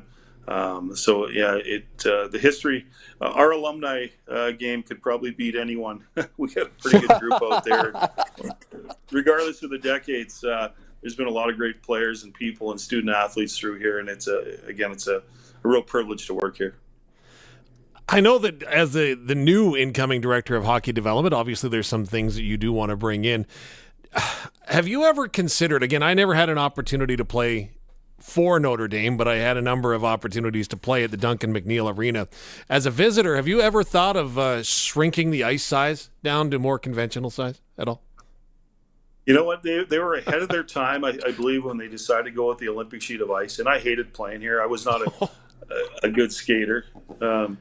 And I hated playing against Notre Dame. They are always the most fit athletes because they train like no one else. So they got up and down the ice. They're great skating. They would just outcompete you. But no one else really followed with the Olympic sheet of ice. I don't know if there's another sheet in Saskatchewan that went to those dimensions. There's a few in Alberta. But it never really caught on. And I think the more people that watch, maybe European hockey versus North American, I think we prefer the smaller sheet for, the NHL and the physicality and just more action, more activity rather than maybe a soccer match on a bigger sheet. But it's truly unique. That's just another piece that makes Notre Dame stand alone here in Saskatchewan. I preferred it simply for the 17-second shift that I take on the road. What? We're flooding. We're flooding Olympic-size ice in this economy. Come on, we need to shrink that down. All right. Well, the reason why we've got you on, Wade. So Sunday, Notre Dame is hosting the University of Regina Cougars and the University of Manitoba Bisons in an exhibition game at the Duncan McNeil. I get that there's off-site exhibition games for hockey. Why is it important to have these teams come to Wilcox to play this game on Sunday? It's a great question. When I took over, one of the things we talked about was getting Wilcox and Notre Dame back to the epicenter in hockey in Saskatchewan and even Western Canada. And there was a time when there was events through here. Anyone that played hockey always knew where Wilcox was or Notre Dame. So we came up with a few strategies and some targets, and we wanted to bring the best level of hockey we could here and engage the fans, not only our student body, but just everyone in the rural areas here. And I think youth sport hockey is some of the most underrated sports in all the sporting world. It's a tremendous product that maybe takes a backseat to the NCAA just based on promotion and visibility. But we're excited. We're excited to have both these teams come here. There's so many connections with youth sport hockey and Notre Dame. The Bison's head coach, Gord Burnett, is a Hound. He went to school here. A lot of our staff went to U of M. Billy Keane, Bob Ballmuller, Ryan Carlson, all of our coaches, those guys all went to U of M. So it's personal, it's exciting, but it gives us a chance to showcase our community and our facilities and just make us, a part of the hockey world again. And I think that's real important for our strategy as we grow our programming. That day we're bringing Bill Liskowich back. Bill's a former Hound, had great success here as a teacher and a coach. Obviously won a TELUS Cup and an Air Canada Cup with the Pac Canadians, but he was a U of R alum. He's a longtime coach there, Coach of the Year on his resume there as well. So we're going to bring him back. We're going to honor Bill. He's going to drop the puck for us at a ceremonial face-off and just celebrating hockey in the area, celebrating youth sport hockey, and celebrating Notre Dame. So we're excited. Western Cycle is going to give away some product. People are going to walk in. I think the first 100 kids are going to get a pair of sunglasses. Like just trying to make it exciting, add some energy through this youth sport game, and we're excited to host both these teams.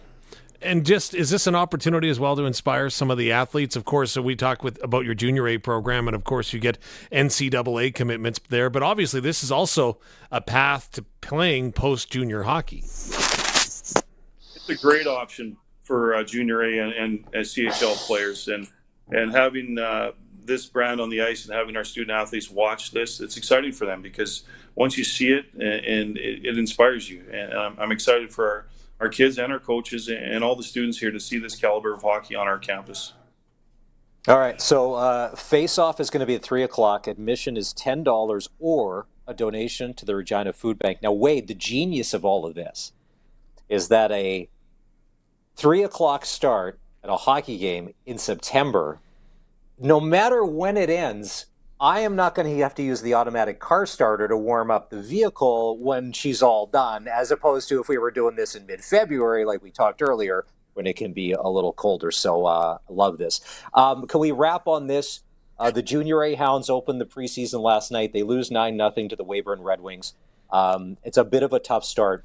Way to throw that out there. Well, no, I'm just saying, but Junior A Hound-wise, because if this is the most advanced group that is going to be on to the next thing, what are the expectations for the team this year on the Junior A side? Okay, so just to clean that up a tiny bit, the Junior A's all start at different times. Notre Dame's one of the last teams to start. Some teams in Alberta Junior League played 10 games already in preseason. So the Hounds last night in their first game played against a team that's been together for a little bit longer. So I anticipate better results. They're headed down to the U.S. to play Bismarck this weekend, so we'll see how that goes. But it's always a battle. Like it's Junior A hockey's hard. We've seen the shift. We've seen all the politics and the change in league. So we'll see where where our place is in the junior hockey world. But it's a great place to play. It's the history of this league as a former player and former coach in this league. There's some really good history here, and we hope to remake some of that history. But we're excited for our junior team and as well as our 9 other teams. Our women's AAA teams off to Calgary for a tournament this weekend. Our Bantam Triple, our Bantam Prep teams in Caronport tonight. So hockey's back, hockey's on, and our Junior A team will make up some ground on some of those other teams that have been together for a couple weeks. Unfair advantage, cheaters. What are they doing? They were probably practicing all summer. That was so bad. It was like they were from Estevan, not Weyburn. No, I'm just kidding. Oh, hey now. He's the director of hockey development, Wade Klippenstein from Notre Dame. You're welcome back anytime. Let's pack the rink on Sunday. It's a 3 o'clock face-off. The University of Regina Cougars taking on the Manitoba Bisons. That is on the Western Pizza guest hotline. If you missed any of that interview, you can always go back and catch the podcast later. And you can find all of our podcasts at sportscage.com. We're going to take a break. Still on the show, legend Jeff Fairholm.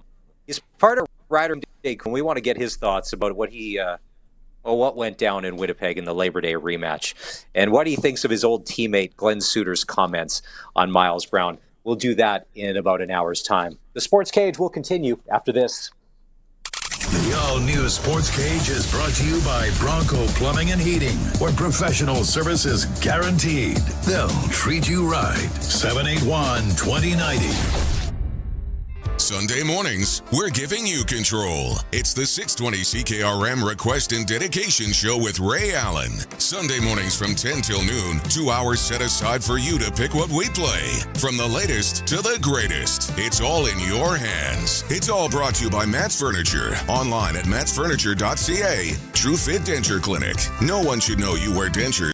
Not even you. The Sunday morning Request and Dedication Show on the Voice of Saskatchewan. 620 CKRM. You get home from work, and as soon as you open the door, you realize, oh, this place smells like shocking surprise. You've got sewer problems. Let's be honest, sewer problems literally stink. You need to call someone who will get your sewer situation all sorted out. You need the sewer experts at Bronco Plumbing and Heating. They're number 1 in the number 2 business. Bronco Plumbing and Heating, serving Regina, Moose Jaw, and the surrounding area. 306-781-2090. Give them a call. They'll treat you right. Patterson Liquid Systems. Expect the best. The growing season on the prairies might be 4 months long, but the spraying season is closer to 6. The Pattison Liquid Systems Inductor Flex helps you maximize the most used piece of equipment on the farm. Toss that old yellow tank and don't waste time holding your hose waiting for the sprayer to fill. With accurate induction meters and a 440-gallon-a-minute pump, the Flex lets you fill faster and apply smarter. Pizza! Where's it from? Kids, it's not delivery, it's... No, it's definitely delivery. It's from Western Pizza. Mama's had a long day, so she ordered online, poured a glass of Happy, put her feet up, and waited for the doorbell. There's also Caesar salad, lasagna, chicken wings. Oh, I got lots, so we can have the leftovers tomorrow.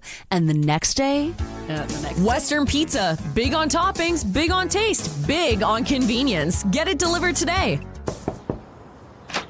Hi, Mom. Hi, Grandma Bentley. Well, hello, Otto. Diesel, what are you and your dad doing today? We just got our oil change at Moose Jaw Truck Shop. Yeah, Mom. Thought maybe I could take your car in for you. No, you can't. Not unless you take me with you. You know how much I love their cookies. All month, oil changes are just $37.77 for cars, $67.77 for trucks and SUVs, and $117.77 for European and diesel. They'll see you soon at moosejawtruckshop.com. What type of vehicle should you use for a fall hayride? I bet you're going to be punny. An automobile? Ugh. Whatever type of vehicle you drive, fuel up at Sherwood Co-op gas bars. As a member, fueling up means... sharing in the equity. Buy a car wash or some snacks from the C-store. It's like putting money in the bank. You better believe it. Sherwood Co-op gas bars. We are members. We are owners. We are Sherwood Co-op. Hi, this is Perry from Nikki's Cafe and Catering. We love to support our local Saskatchewan farmers, and what goes around comes around. At Nikki's Cafe, we have over 15 individually packaged frozen meals at farm-friendly prices for just $10.50 each. You can even call and create a custom meal depending on your dietary restrictions. It's our traditional homemade comfort food on the go. Nikki's Cafe would be honored to help feed you and your crew during the busy seeding and harvest seasons. Find us at 1005 8th Avenue or online at nickis.ca. November 15th is the deadline to report your crop production to SCIC and register a claim. As soon as harvest is complete, report your detailed net production, accounting for weight, dockage, and grade. If you have any questions about reporting your production, contact SCIC before the November 15th deadline. Visit scic.ca or call 1-888-935-0000. Welcome back to the all-new Sports Cage. Get social with us. Follow us on X at Sports Cage. Watch our video stream at sportscage.com and always on the radio at 620 CKRM. Show is brought to you by the Ryder Foundation 50/50. This week's early bird prize, you can win a Whistler ski vacation, which includes flights, 3 nights hotel at the Blackcomb Spring Suites, lift tickets, and shuttle, or take $3,600 cash. Ticket deadline is next Tuesday at 5. You can buy your tickets at riders5050.ca. It's Maz and Dave Thomas filling in for Barney today. We just had Wade Klippenstein, the director of hockey operations from Notre Dame, on the radio with us. They've got a big exhibition game coming up Sunday at the rink there in Wilcox. It's going to be the U of R and the U of M, 3 o'clock face-off. And $10 to get in, or a donation to the Regina Food Bank. It's funny when he was telling that story about Brooks. You can't not like Brooks and Cale Makar. Brooks, not bad. Just, when you're getting close to Brooks on the Trans-Canada Highway just because it starts to smell. That's probably, they have good hockey teams, but the smell is probably the overriding. What's famous about Brooks? Am I wrong? That's what I've been told. I've been told that. I was shocked that you were surprised that the Olympic ice surface, the Olympic-sized ice surface, it's 200 feet, 200 by 100 feet wide.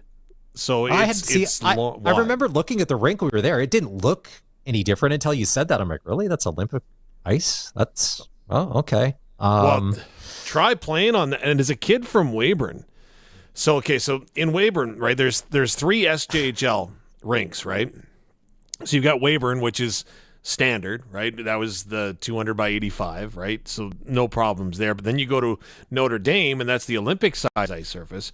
And then back in the day, you would go down to Estevan in the Civic Auditorium. Now, the Estevan Bruins, They built that facility because, of course, there was an affiliation with the Boston Bruins at one time. Remember the Boston Garden, how small it was and compact the ice surface was? Well, they replicated that small ice in Estevan. So in Weyburn, you got the standard size. You go to Wilcox, and you've got the Olympic size. And then you go to Estevan, and you've got that little shoebox that you play in. It was the whole gamut. And I tell you, there's some fantastic SJHL rinks if you go ahead and you look back in the day. Is the Beefeater still open in Estevan? I haven't been in a while.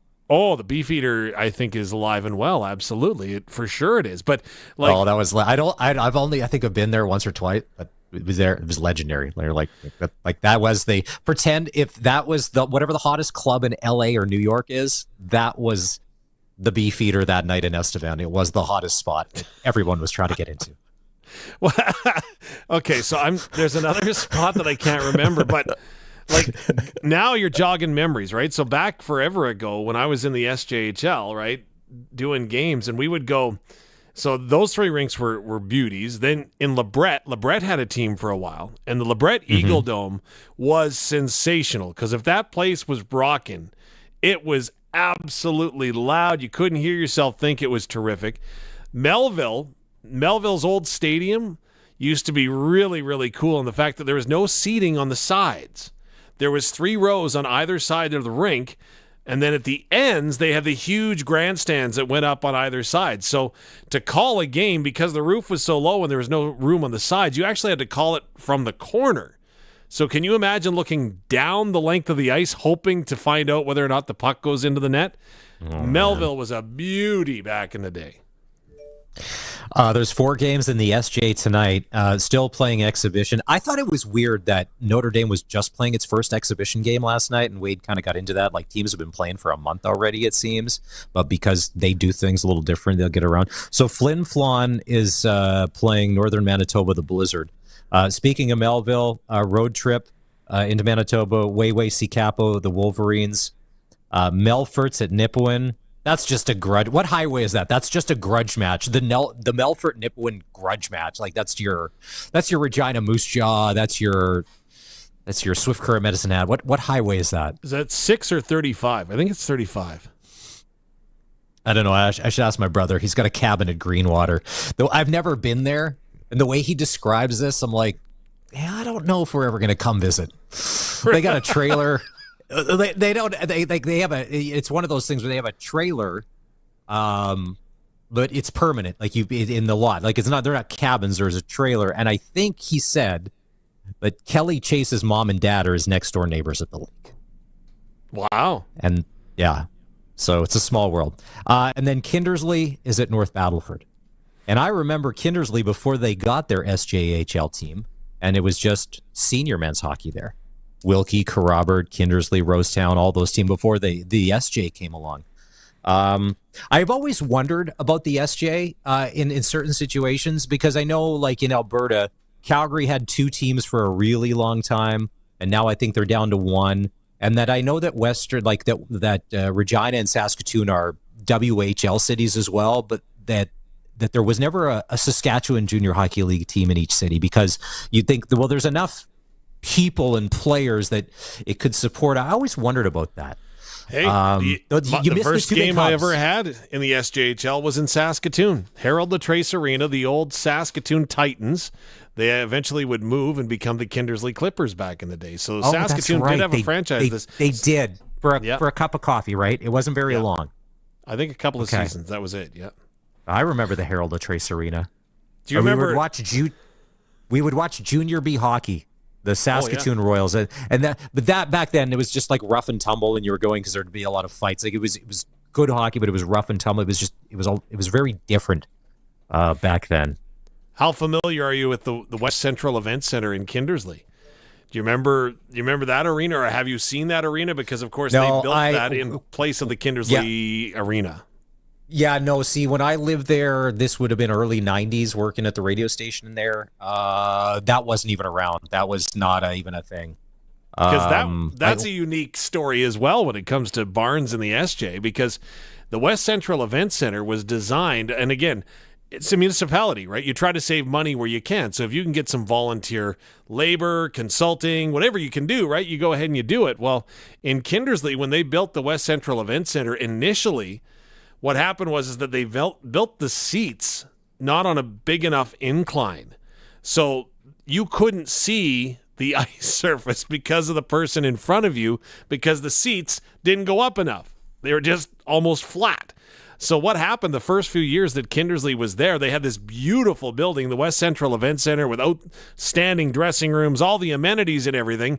But because you couldn't see the ice surface from there and nobody would go to watch the back of Johnny's head, they actually had to get dressed in the West Central Event Center, walk in skates across the lobby to the old Kindersley Arena to play their games while they tried to get something figured out with the seats so that the fans could actually see the action.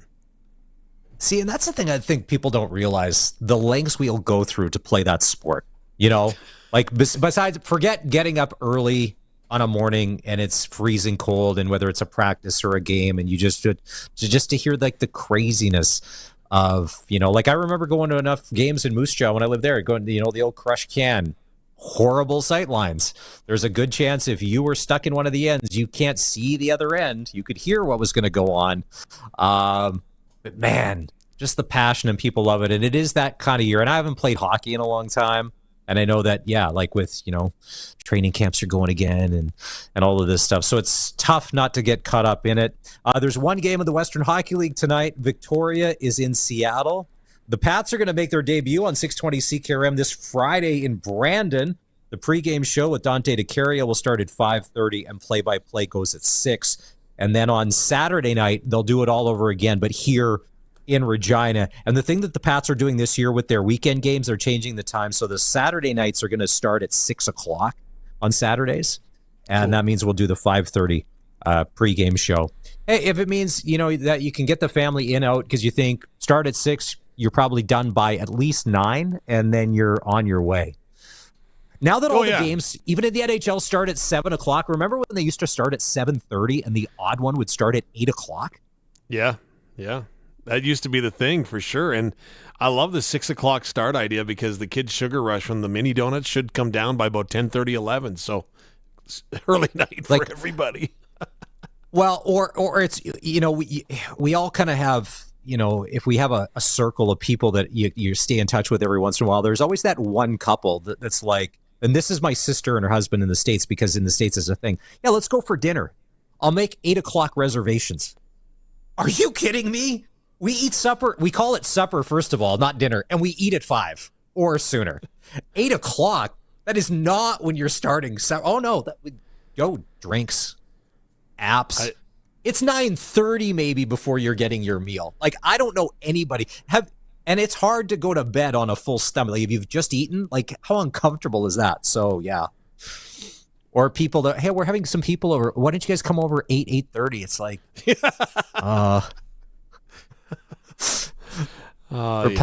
that's the, and you know this, Dave, because I'm sure you and your wife have used it. As long as you have kids, you can always use that as an out, as an excuse to be, with the kids. Yeah, you can play the kid card at any time and to be like, oh man, school night. Up early. School night. All the kids, they got to be up early. Oh, it's really, the kids. And you know this one. One of the kids isn't. You'll get the text mid-afternoon. Oh, one of the kids isn't feeling well, so we're just gonna have to. And you know like that. Okay, if it's legit, fine. But you know, you're like, oh, okay. As opposed to, yeah, we just don't feel like coming tonight. Speaking of the kids and all going all out for hockey, you've seen the meme, right? Where it's blizzarding out and the dad's getting the hockey gear into the car and he says, yeah, we better leave 10 minutes early because travel's not recommended, right? Yeah. Oh, I remember that. Like nowadays when there's like weather warnings for everything, don't do this, don't do that. Hell, are you kidding? If you were a kid that grew up in the 70s or 80s, it didn't matter. Oh. You paid money for hockey registration? We are going. You're going to get every dime's worth of that hockey in. Oh, man. If you're a hockey parent and you're psyching yourself up for what's going on, over these next few months. Hey, all the power to you. We're going to take a break, come back. We've got Randy Chevrier at the top of the hour, just after 5. We're going to ask him about what's going on in the CFL, and especially what's going on with the Calgary Stampeders, because if you haven't heard, earlier in the show we mentioned that Jake Maier is the starting quarterback of the Stampeders again, after not being the starting quarterback last weekend for the Calgary Stampeders. And what that does to a football locker room. And Randy has been in a lot of locker rooms. He's been on a lot of teams. I'm not calling him a suitcase, but he's played on a lot of teams, and that takes its toll. Oh, Randy would laugh at that. Randy is the first guy to make a joke about himself. It's the all-new Sportscage. If you want to be part of the show, we would love if you text us. Capital Ford Lincoln text line 306-936-6262. We're going to take a break, and we'll be right back after this. Water heater and water softener rentals are now available at Bronco Plumbing, Heating and Cooling. Instead of paying big money up front, you can rent a water heater and water softener directly from Bronco without the worry or hassle. They have a long history of renting water heaters and water softeners, and they're maintenance free. Bronco comes and does all that for you. Saskatchewan's best water heater rentals are from Bronco. Call 306-781-2090. Professional, courteous service. BroncoPlumbing.com. Not once, not twice. We give it the full triple check treatment. At eBarassa & Sons, we triple check inspect your New Holland equipment, saving your Barassa time and money. 1-year parts and labor warranty on installed CNH parts and 10% off when you spend over $10,000. You bet your sweet Barassa. We take good care of your equipment at eBarassa & Sons. Book before November 29th at ebarassa.com. eBarassa & Sons. When it's in the bin, bring it in. Howdy, Wood Country Woody again. I gotta tell you, when I first learned TimberTech composite decking material is super low maintenance, well, that pretty much sealed the deal right there. I'd rather sit on my deck than sand it, tell you what. But TimberTech composite decking material also comes with tons of pretty colors and features a sweet little hidden fastener system. When you need pretty and pretty easy to build with, it's TimberTech from Wood Country. Your home is your castle. In McLean, Estevan, and Tisdale. The ball is snapped. He scans the field. He's going deep. What a play! Rider fans, make your own great play by going to riders5050.ca. You can now buy tickets for every game, home or away. And don't wait for the last minute. Get in on the amazing early bird prizes. Everything raised is used to support minor football in Saskatchewan. Support a great cause and just maybe score a big win. Get your tickets today at riders5050.ca and go Riders! Sponsored by ISC.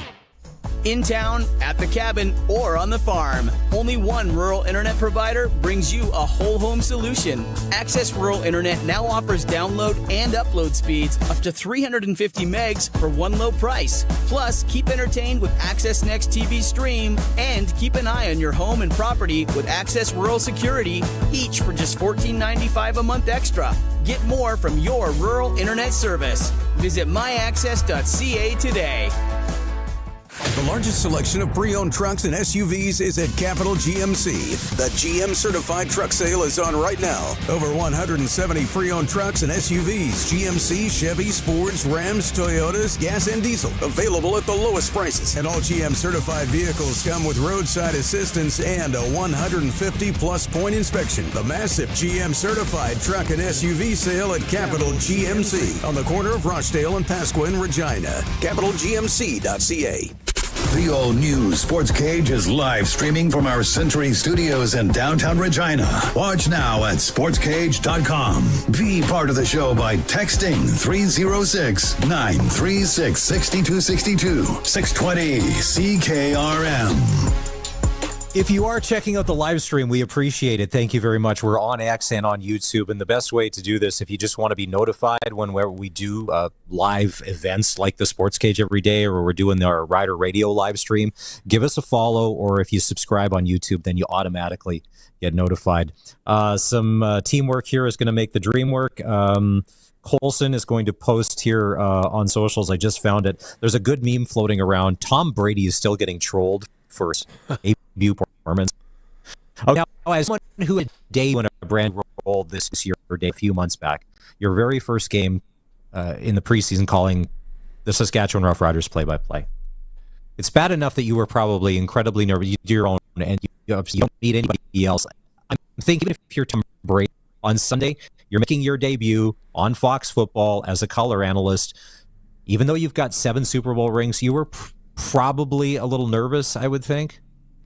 Oh, incredibly so. And the funny thing was, if I go back to my own circumstance back in May, it was funny because I believe it was about 30 minutes before we went on the air that a gentleman from the CFL comes up to me and goes, "Oh, and by the way, just so you know, you'll be streaming coast to coast on CFL Plus today. We'll be taking your audio." I'm like, "Oh, that's perfect. Right on. Perfect. Right. Got it." But fortunately for me, I had been on the radio before. For Tom Brady, let's face it, his expertise was on the field, and it's going to get better, right? And again, he did have some great insights, and he had a great trial run, a good partner. But again, it was a little bit rough to start. But again, that's what you expect. You're going to start sanding it out, smoothing it out, and it'll be fine. Sure. I have full confidence. Okay, but Tom Brady being one thing, but Tom Brady's Tom Brady. He's just a good-looking guy. He showed up and just like, yeah, okay, great. The game that him and Kevin Burkhardt did, Dallas and Cleveland, that was an awful football game to call. Like, that was probably one of the worst. Like, I kept turning away because like, this is just every time Cleveland had the ball and Deshaun Watson, like, what can you say about Deshaun Watson other than he probably should be in jail? And he's throwing the ball 40 yards down the field to nobody. Like, you can only put so much lipstick on that pig so many times by halftime. You're like, I don't know what else there is to say. That wasn't a great game. The perspective is everything, my friend. If you're a Dallas Cowboy faithful fan and you just locked up 2 key pieces with Dak Prescott and CeeDee Lamb, you got to be feeling pretty good. And Micah Parsons, he'll get paid, right?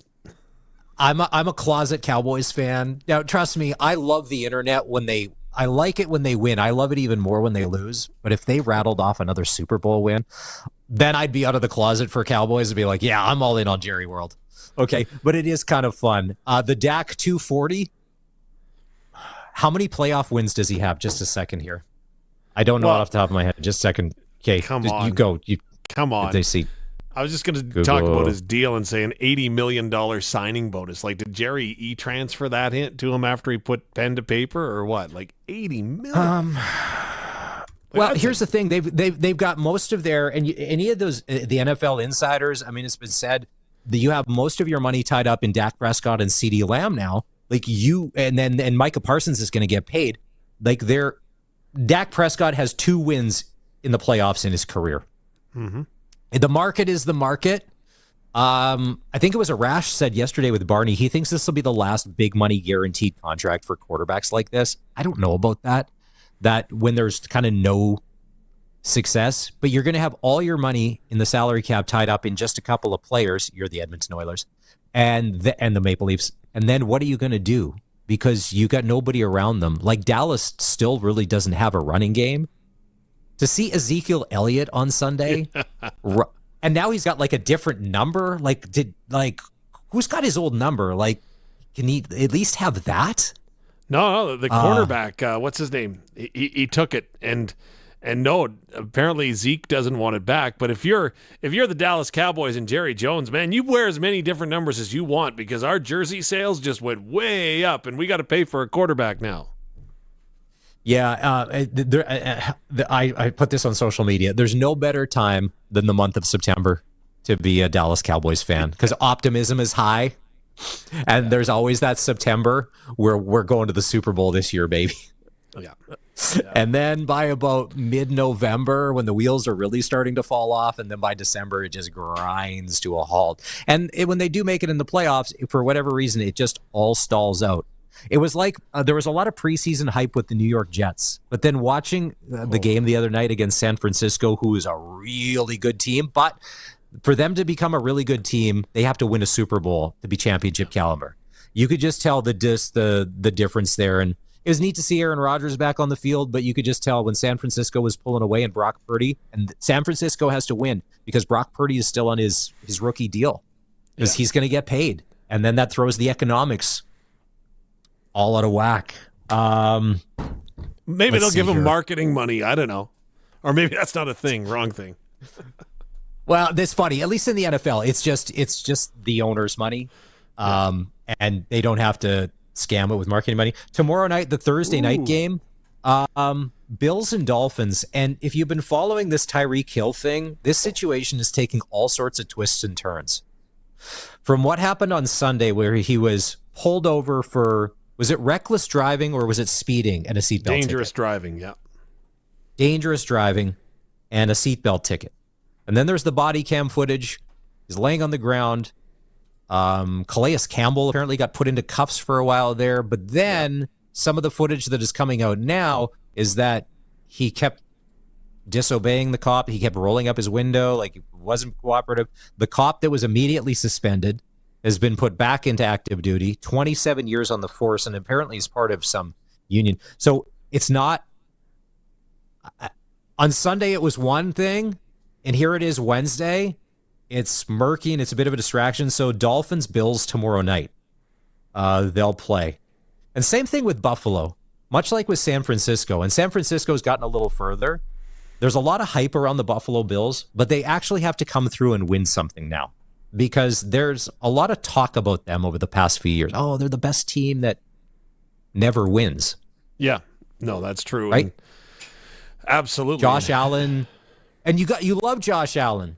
You know, he's doing the cartwheel into the end zone. That stuff scares me, though, because much like we were talking about with Baltimore and Lamar Jackson not being able to sustain a full season because of injury, same with Josh Allen. But he's a tough guy. You can't tell him not to do that, but to sustain himself. So Bills, Dolphins. And then there's a couple of Sunday matchups that intrigue. Bengals, Chiefs. Man, same with Joe Burrow. Like, if the Bengals are ever going to do it, like, their time is kind of now, and the Chiefs are still good. And the Bucs and Lions. I like Baker Mayfield. I like Baker Mayfield because everyone's given up on Baker Mayfield pretty much everywhere he's gone, like Cleveland. And I like Detroit just because, you know, the way the sudden retirement of Barry Sanders in the franchise hasn't been the same since. And that was a long time ago, right? And so seeing a little bit of a resurgence in Detroit, I think, is kind of neat. A little closer to home, 3 games. Regina High School football tomorrow. The Winston Knoll Wolverines taking on the Riffle Royals, 5:15 at Mosaic. FW Johnson Wildcats taking on the O'Neill Titans, 5:15 at Leibel. And then the nightcap at Mosaic. It's funny, Leibel, it's really nice, but like as a kid, if you get to play at Mosaic Stadium, like, come on. Like, is there anything better? Campbell Tartans taking on the Leboldus Golden Suns. That'll be at 7:30. Wow, the old Mosaic Stadium was tough. Yes. The old carpet that was basically concrete painted green, that wasn't fun, especially it wasn't AstroTurf and it wasn't Field Turf yet, but it was held down by sand. So you would get carpet burns all in your arms, and then the sand would seep in, and like you just have screaming in the showers after because it would hurt so bad cleaning those out. As a kid now, if you get to play at Mosaic Stadium, even when we get to go there for Rider games and you ever get to go down on the field, like, you feel like $1 million. Like, you feel like you're a professional athlete. And I can't imagine what it's like to play, to score a touchdown, have your name announced over the sound system, like all of that's super cool. When it comes to high school or amateur football, the all-new Sportscage, hey, this fall, it's all about Friday Night Lights. When the big games are happening, let us know. We'll let everybody else know. You can text us, 306-936-6262, Capital Ford Lincoln text line, or hi@sportscage.com. Let us know where the action is. Doesn't matter where it is in Saskatchewan. We'll give you a shout out. Rams are back on the field on Saturday hosting the UBC Thunderbirds, the 2-0 Regina Rams, and I know a lot of people are surprised. But Canada West Offensive Player of the Week, Noah Pelche, boy, did he do it all against Saskatchewan last week. And really, if the Rams hadn't shot themselves in the foot as often as they had, that game would have been a blowout. The Rams would have blown the Huskies all the way back to Saskatoon because the Rams were just that good. UBC, I anticipated to be real good after the season that they put on the field, of course, defending Hardy Cup champions, and not to mention probably one of the brightest offensive minds. And I'm not saying that just because, but Regina's Mason Nias is so well respected in the coaching fraternity and the work that he is doing with the UBC quarterbacks, not to mention the work that he does behind the scenes with the offense. So it's going to be pretty neat to see Mason back in town here this weekend. So Saturday, we'll have the pregame show from Mosaic Stadium with Brendan McGuire at 1:45. We'll do the play-by-play at 2. And then to wrap up big football weekend, the Regina Thunder are at home on Sunday afternoon hosting the Edmonton Wildcats at Leibel Field. Kickoff is at 1. And the all-new Sportscage, we're going to be live at the Thunder Dinner of Champions on Thursday, September 26th from the Connexus Arts Center. Special guests that night includes Kian Schaefer-Baker, AJ Ouellette, Luke Mullender, Craig Reynolds, and CFL Commissioner Randy Ambrosi. If you want details on tickets, you can go to reginathunder.ca. All right, time for a break, but when we come back on the all-new Sportscage, more football. Rider legend Jeff Fairholm and his take on what happened in the Labor Day rematch, and Miles Brown and Suter's comments, and does he agree, does he not agree? And on the show next, he's played on a million football teams. He's won 3 Grey Cups. He was a rider for a hot minute. Randy Chevrier will fill us in with what's happening in Calgary, because as we use the term dumpster fire, they would be best to describe it this week in the CFL. Stick close. It's the all-new Sportscage on the home of the Saskatchewan Roughriders, 620 CKRM. The Gleaner S98 is the culmination of a century of unique design and performance, adding more harvest performance through operator comfort, new technology, and simplified serviceability. The Gleaner S98 is a combine designed to propel your business forward. Gleaner's simple design drastically reduces compaction and increases fuel savings. Learn more about the Gleaner S98 at Nick's Service in Emerald Park, or visit them online at nickservice.com. Christmas with Johnny Reid, December 12th at the Connexus Arts Center. Catch Juno Award winner and multi-platinum selling recording artist Johnny Reid live on stage in a joyful celebration of holiday spirit, sharing personal favorites, cherished classics, and inspiring stories to usher in the holiday season. Christmas with Johnny Reid, December 12th at the Connexus Arts Center. Get your tickets at connexusartscenter.ca. See you at the center. Tiny toppings and cardboard-flavored carbs are not what you get when you order from Western Pizza. But they haven't just perfected pizza. No, my friend, add Caesar salad to that list, along with satisfying garlic toast, baked lasagna, crispy chicken wings, and every other item on their extensive menu. Western Pizza makes food for hungry people. So if you're only kinda sorta hungry, you should invite more people. Western Pizza, big on toppings, big on taste. The ball is snapped. He scans the field. He's going deep. What a play! Rider fans, make your own great play by going to riders5050.ca. You can now buy tickets for every game, home or away. And don't wait for the last minute. Get in on the amazing early bird prizes. Everything raised is used to support minor football in Saskatchewan. Support a great cause and just maybe score a big win. Get your tickets today at riders5050.ca and go Riders! Sponsored by ISC.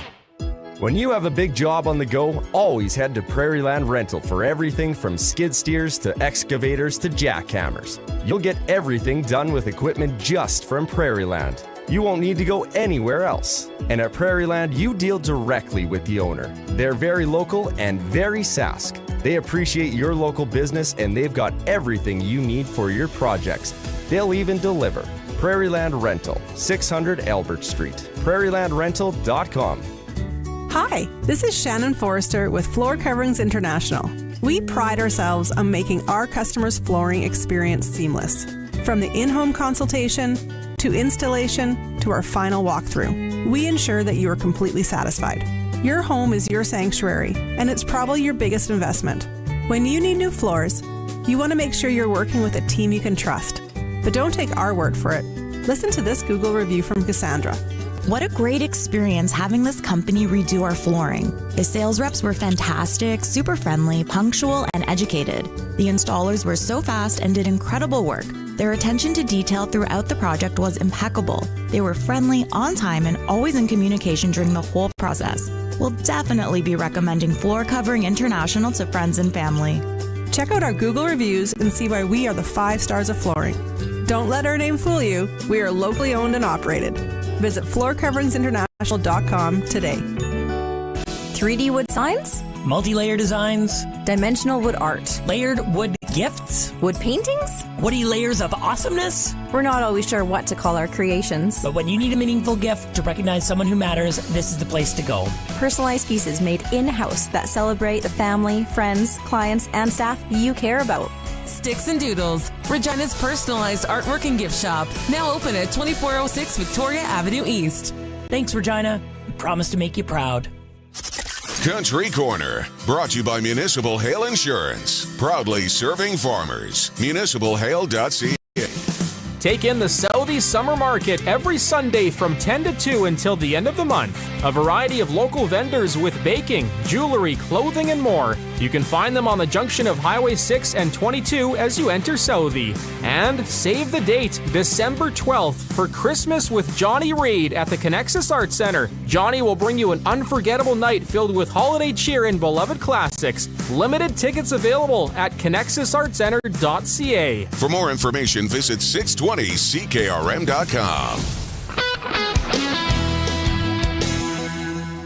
It's 5 o'clock. Good evening. It's mostly cloudy and it's 18 degrees in Regina. I'm Corey Atkinson from the Harvard Media News Center with 620 CKRM News for Echo Sound at Fort Qu'Appelle. Stay connected with the new cell phone from Echo Sound. Call 306-332-6711. And for Kevin's Marine, make the most of summer with a boat or pontoon from Kevin's Marine in Fort Qu'Appelle. kevinsmarine.com. There was a big announcement at Regina's new food hub in the core neighborhood. I'm proud to announce that KSBC will be making a $1 million commitment to support youth and food security in Saskatchewan. That was Chelsea Iatridis with K+S Potash.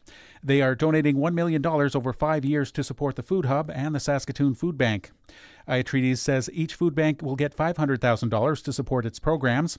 In Regina, that includes the school food program, which feeds more than 2,500 students every week, as well as providing snacks, pantry items, and summer hampers to families that need them. The rain gauge at weather stations around Saskatchewan didn't record much precipitation last month. Environment Canada meteorologist Terry Lang says Key Lake and La Ronge were the most dry places in August. Key Lake and La Ronge came in with their second and third driest Augusts on record. They have shorter periods of record, but it's still notable, and it explains why the fires are still going up there, just because it had been so dry. Regina had 34 millimeters of rain last month, below the yearly average of 44.8 millimeters. Moose Jaw Police Chief Rick Barassa will retire in 2025 after a 45-year career in law enforcement. Barassa made the announcement at the Board of Police Commissioners meeting today, stating that he had been contemplating this decision privately for some time. His career spans 11 years in Moose Jaw, 32 years in Regina, and 2 years in government work. Barassa said there were no underlying issues prompting the decision, just a sense that it's time for him and the police service to move forward.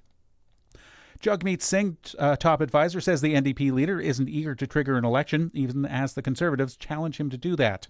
But Anne McGrath says there will be more volatility in Parliament, and the odds of an early election are higher. The remarks come as New Democrat MPs head into a second day of caucus meetings in Montreal, as they nail down a plan to navigate the minority Parliament this fall. And the Toronto International Film Festival says it's not pulling a documentary about Russian soldiers fighting in Ukraine from its schedule, despite protests from Ukrainian officials and the Ukrainian-Canadian community.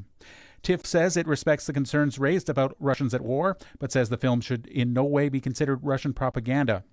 Festival organizers say it's their understanding that the documentary was made without the knowledge and participation of any Russian government agencies, and they believe the film merits a place in TIFF's lineup.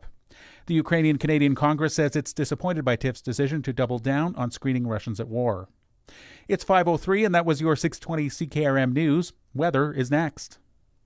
Summer's here, and if you want to have the best one yet, you'll need a boat from Kevin's Marine in Fort Qu'Appelle. Right now, they are putting folks on the water with the lowest prices of the year, including manufacturer's rebates, dealer discounts, and low payment financing on a fantastic selection of Lund and Four Winds boats and pontoons from Crest and Harris. Now is the time to save big bucks and enjoy summer. Big savings, big fun, all at Kevin's Marine. Kevin's Marine in Fort Qu'Appelle. Stop by or shop online at kevinsmarine.com. With the success of the recent Apollo space flights, man has been brought another step closer to the moon. Aboard these flights, 3 astronauts, and with them, top-of-the-line smartphones with all the latest features. Houston, we've got no problem at all. We're loving these smartphones that we got at Echo Sound, your SaskTel authorized dealer. Echo Sound, your SaskTel authorized dealer's biggest role isn't in the space program. It's right here on Earth, in Fort Qu'Appelle, or online at echosound.ca. It is 5:04, and I'm Corey Atkinson with your 620 CKRM Precision Weather, brought to you by Line X Regina. Serious protection, killer looks, 1865 McCarra Street, and for Croft Electric.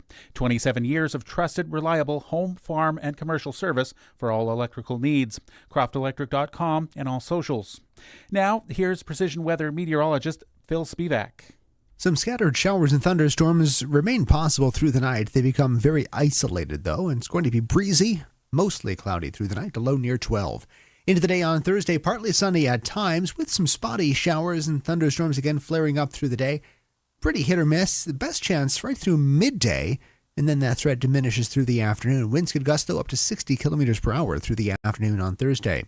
Thursday night, a chance for a few isolated showers, partly cloudy most of the night. And on Friday, again, that chance of an isolated shower or two, 21. Temperature comes down, but the wind does not. It may back off a bit through the night, Thursday night, but it remains quite strong into the day on Friday. Gusts 60 to 65 kilometers per hour through the day. The storm system driving the wind pulls away. The wind starts to drop off late Friday, settling down into Saturday, a mainly sunny sky with a high of 24. And we warm back into the mid to upper 20s with a mix of sun and cloud on Sunday. With your 620 CKRM weather forecast, I'm Precision Weather meteorologist Phil Spivak. Across the province at this hour, Saskatoon is 20, Swift Current 20, Assiniboia 20, Yorkton Melville 18, Moosomin Broadview 15, Estevan and Weyburn are both 19. At this hour in Moose Jaw, it's cloudy, winds are from the east at 24, gusting to 35, and it's 18 degrees. Regina is mostly cloudy, winds are from the east at 21, gusting to 31, and it's 18 degrees here as well. Get news and information anytime through the CKRM app or stream online at 620ckrm.com. Croft Electric. You've probably heard of us because we've been around for over 27 years. We do commercial and residential work? Yes. We do permanent holiday lighting? Yes. We do cabins? Yes. And farms? Yes and yes. We're an authorized Generac generator dealer. We are a full-service electrical company with the experience and the people to service all of your electrical needs. We are Croft Electric. We will be here when you need us. Do it right, do it once. Follow us on all social and call 306-586-1333 to book. When you want the best for your truck, you want Line X. Your truck has withstood the harshest elements Saskatchewan has thrown at it. Rocks, gravel, rain, sleet, and snow, and left with no chips, no rust. Line X protective coating keeps your truck's bed liners, rocker panels, and bumpers looking like brand new. Don't settle for Brand X. Go with Line X. It's serious protection. Come see why everybody loves taking their truck to Line X Regina for their rocker panels, bumpers, and more. Line X. Make your truck complete. 1865 McCarra Street. Broadcasting from Century Studios in downtown Regina, Harvard Media presents the all-new Sportscage, where Saskatchewan comes to talk local sports. Brought to you by the Saskatchewan Roughriders Foundation 50/50. Visit www.riders5050.ca to purchase your tickets for this week's game. Be a part of the show. Call 1-866-767-0620 or text 306-936-6262. The all-new Sportscage. Streaming at sportscage.com and on the radio at 620 CKRM.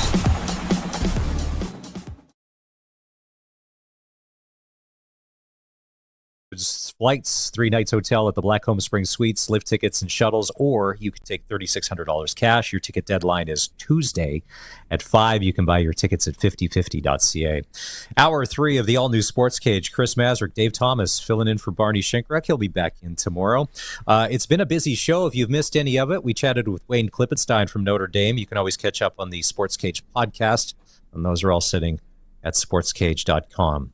Well, he was at one time a Dallas Cowboy, a 3-time Grey Cup champion, most of those with the Stampeders, and for a hot minute, he was a Saskatchewan Roughrider. He joins us on the Western Pizza guest hotline. Randy Chevrier, what is going on with your Calgary Stampeders? Because they're doing all sorts of un-Calgary-like things. They're making headlines. They're switching quarterbacks. Players aren't happy. Besides having the worst mayor in Canada and no water in your pipes, what's happening to your football team, Randy? Well, I thought you were going to ask me what's happening with my Roughriders since you set it up so perfectly. But I think we're both on a similar trajectory in terms of I think we both lost our last 4 games, and I think they're struggling to find some answers here. I think they really are. I've been to a few games this year, and if I had one word to describe, it's been lackluster and at times disappointing.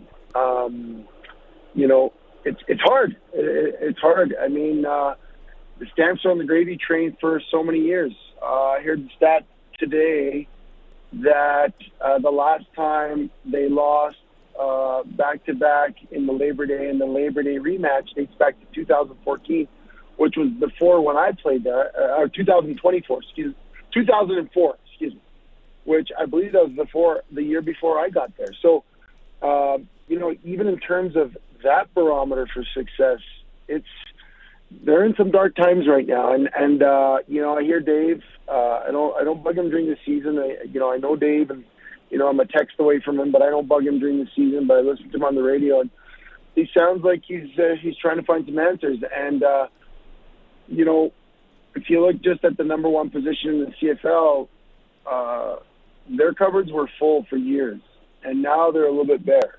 I mean, they went into the game after a really poor performance on Labor Day by Jake.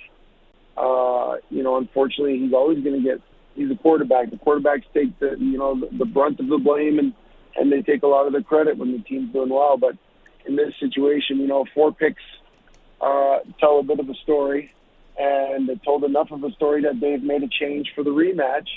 And Logan Bonner was the next guy up. Now, is Logan Bonner the guy they planned to be next man up in the offseason? No, it wasn't. And I think right now they're just trying to figure something out with the guys they have in the room, create a little spark, see if they can start some momentum. But yeah, it's from a fan's perspective, and I hear what's going on. They're upset, and I mean, it's like they forget all the years of success that they've had here, and they're calling for everyone's head right now.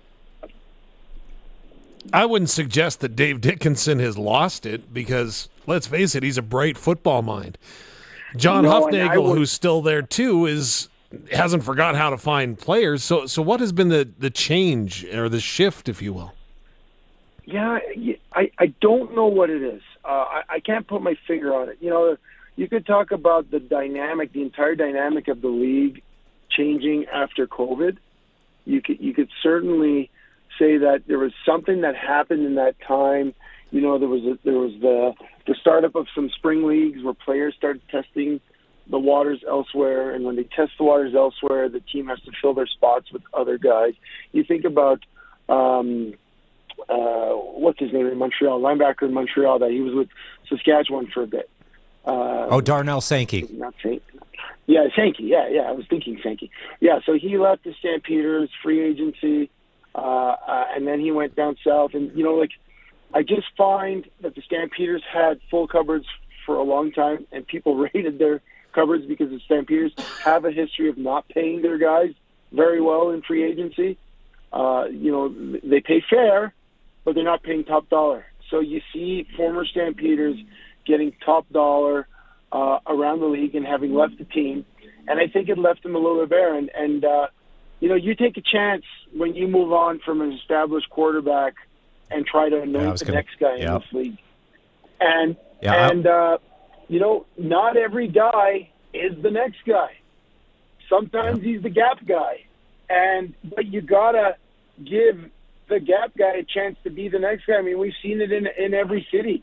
I mean, not everyone turns out to be Drew Brown, and so, I love Jake. I was in the locker room with him if you talk about a hot minute, I was in the locker room with him during COVID when I signed with the Stamps for a week. Great guy, nice guy. Remind me a lot of Ricky Ray type demeanor, but not everyone, not everyone is a Hollywood story. Not every backup becomes the guy that the fans can say, look, we told you he's going to be the greatest. Sometimes that guy that's the backup, when he gets his shot, we know why he was there. And I'm not saying this is the case with Jake, because I've seen him play some good football, but he certainly this year has not, and for a lot of last year, hasn't been the guy that they thought he would be, I think. And that's I think that would be an honest assessment, because otherwise there's no reason why Logan Bonner is playing that game last weekend. Like, we're chatting with they're not sure. We're chatting with Randy Chevry on the Western Pizza guest hotline. And Randy, that was actually going to be my question to you, and you kind of alluded to it. Let's go back in time.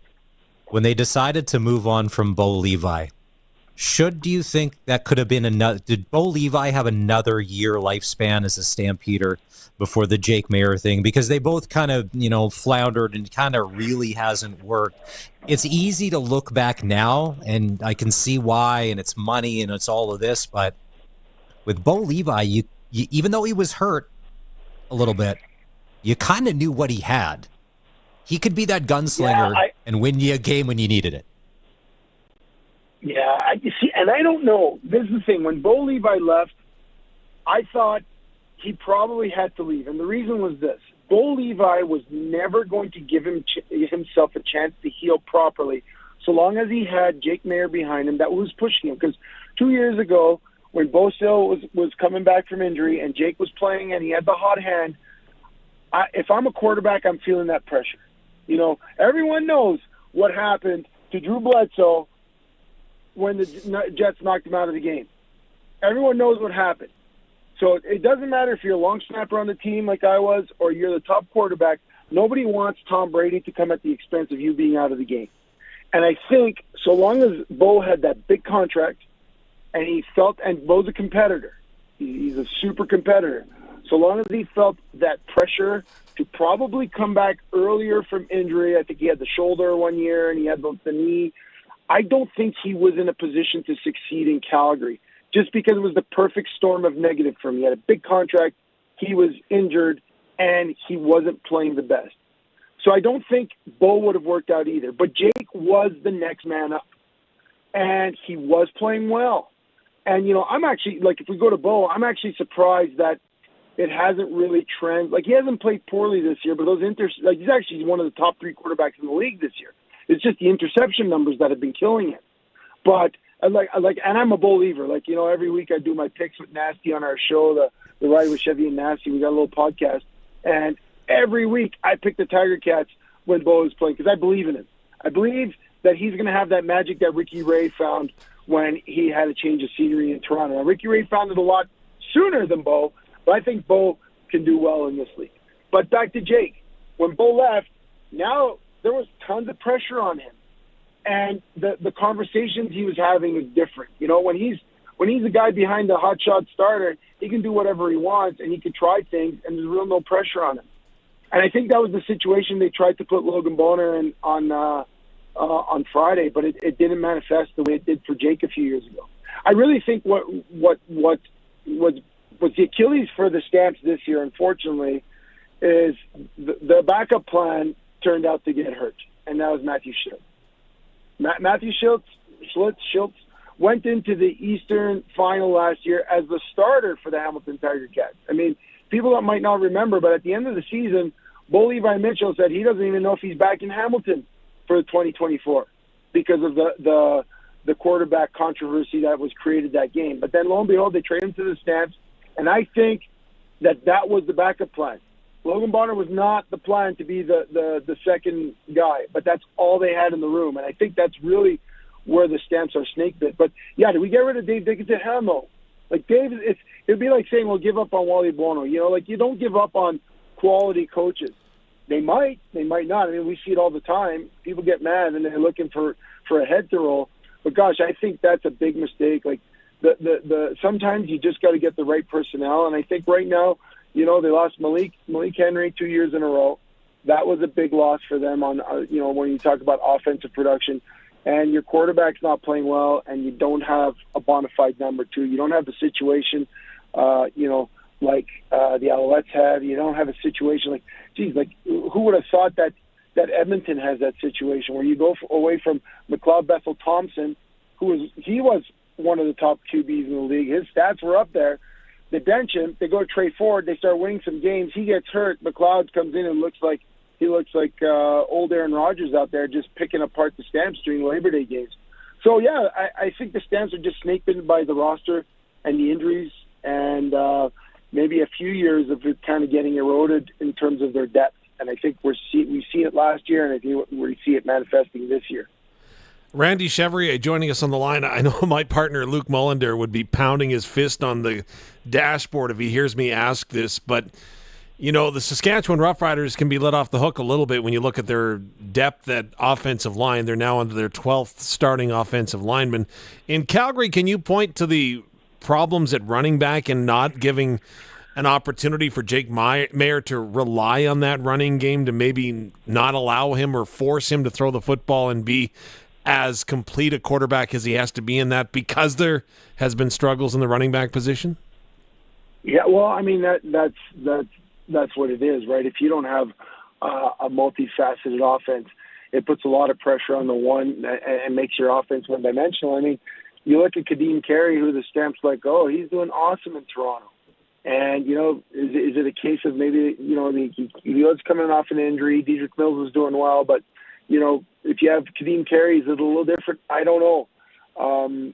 Again, quarterbacks get coaches extended and they get them fired, as you know, in Saskatchewan. I mean, last year, you know, Craig Dickinson in Saskatchewan was tethered to Trevor Harris. I mean, what could Craig Dickinson do when their franchise quarterback goes down and, you know, you guys flush the season down the toilet? Well, guess what? Craig loses his job, right? Like, so, you know, it has to start and end with the quarterback. Of course, the multidimensionality of the offense needs to happen, but I think it's also confidence, right? Confidence breeds confidence, and I think they're lacking confidence. I think they're a bit snake-bitten. I think when something goes, there's an old expression that they use with quarterbacks: don't make a bad play worse.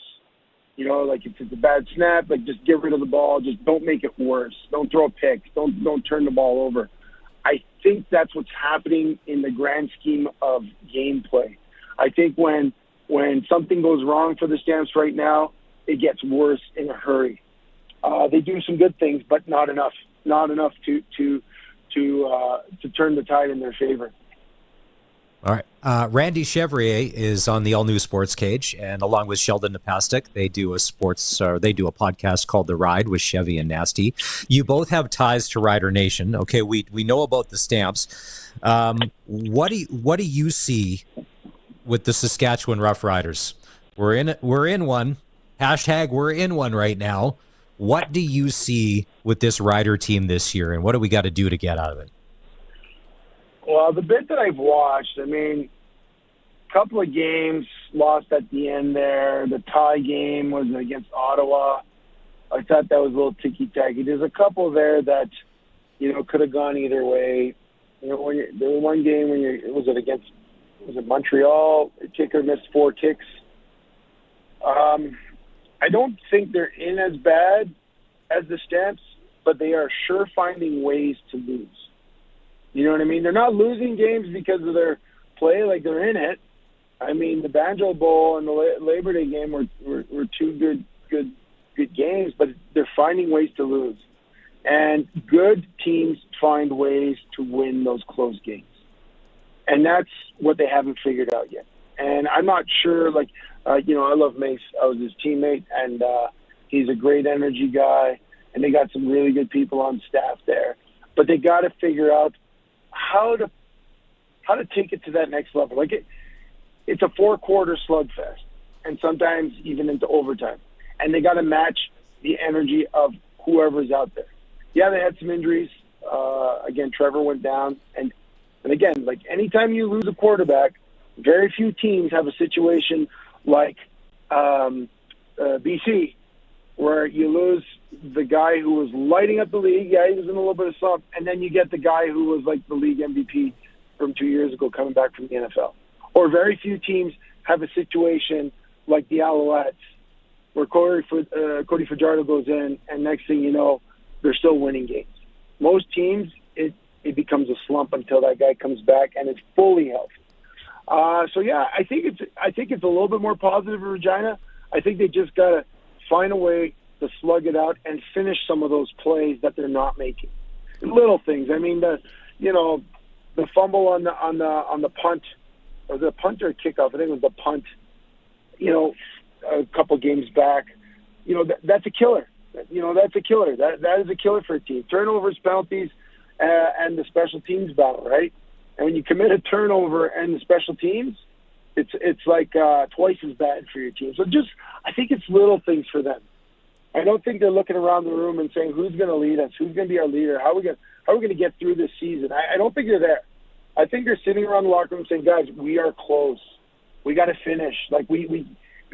If you can do one thing better next week, do one thing better. And if we have 12 guys on the field doing one thing better on defense, and 12 guys on the field doing one thing better on offense, and 12 guys on special teams doing one thing better, we're winning those games.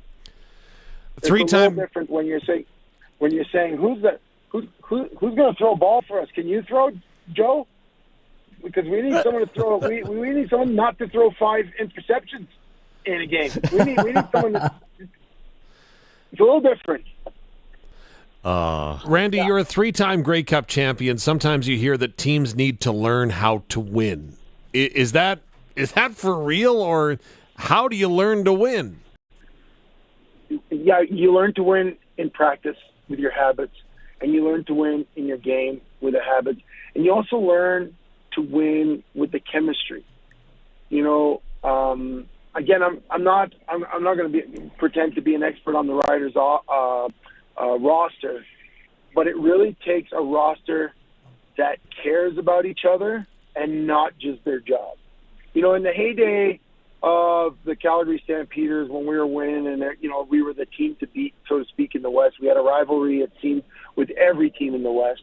If you look at the receiving core we had, you look at guys that, I think about names like Nick Lewis, Kenyon Rambo, Ryan Thelwell, go back even, Jermaine Copeland was there early on when I was there. But the guys that were there, Eric Rogers, not only were they there to perform, but they mentored guys. Like hard mentorship in terms of teaching guys the ropes. You saw it every day. Like a guy like Nick Lewis, maybe in Saskatchewan, I don't know how they viewed Nick Lewis because, showboat, great athlete, great performer. Kind of sometimes, you think, oh, that guy, especially against the Riders, I'm sure it wasn't always a loving relationship with Nick. But that guy within the locker room, the evolution to the leader he was, how he taught guys to run routes and play the game the way he played, there was a level of selflessness that that is contagious. And when you have players like that in your locker room, it teaches guys how to win and how to perform. And I don't know what the makeup is in the Riders locker room. I know their coach. I know how awesome he is. I know their long snapper because I hung out with him. Jordan's a great guy. But I don't really know what the makeup is of the team. And so teaching guys or learning to win starts in that locker room. And when you're in a situation where you're a young team or you're a team that's losing, you're not doing that. You know what you're doing? You're worrying about your job. And you're holding the stick a little too tight, to steal an expression from hockey. And you're just trying to figure out how to hit the back of the net. And you're not thinking about all the other stuff. You're just wondering, why are you so snake-bitten? And can you get off the third line and get up to the front? And that's kind of what it's like on teams that lose. Guys are a little bit more selfish because this is the replacement business. I don't know if that's the case in Saskatchewan, but you definitely have to crawl into a higher level of leadership and chemistry to learn how to win, And so that I think that's maybe what's missing there. He's Randy Chevrier joining us on the Western Pizza guest hotline. Randy Chevrier, along with Sheldon Napastik, they have their very own podcast if you want to check it out. It's called The Ride with Chevy and Nasty. You can find it on Apple and Spotify. We're going to take a break here on the all-new Sports Cage, and when we come back, Rider legend Jeff Fairholm joins us. We'll get thoughts on the game, the Labor Day rematch, the comments, the hit, and all of that. Don't go anywhere. It's the Sports Cage on the home of the Saskatchewan Roughriders, 620 CKRM. The all-new Sports Cage is brought to you by Busy Bee Doors. Busy Bee will repair or replace your residential or commercial garage doors so you don't get stuck in or out. Catch the buzz. Busy Bee Doors, the garage door specialists. 620 CKRM is your home to country's greatest hits and the 90s at 9. 1 full hour featuring the biggest hits of the 90s. Garth, Reba, Alan, Shania, George, and so much more. No cassette tape or CDs required, and 90s mullets are optional.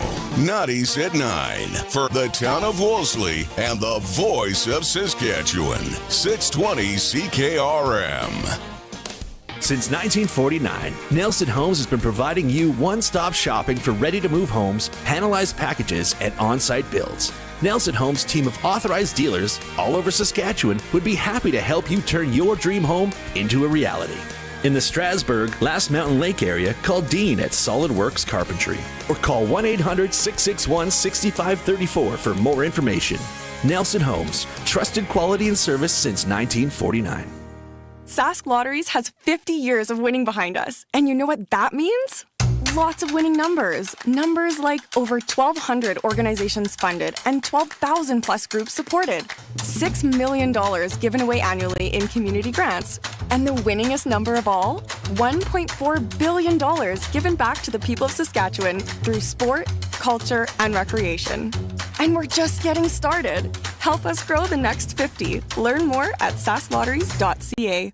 No dugout in the pasture? You could move the cows or just put the water where the cows are. With a Keln Solar Livestock Watering System, you can put your pump pretty much anywhere without the cost of hooking up to the grid.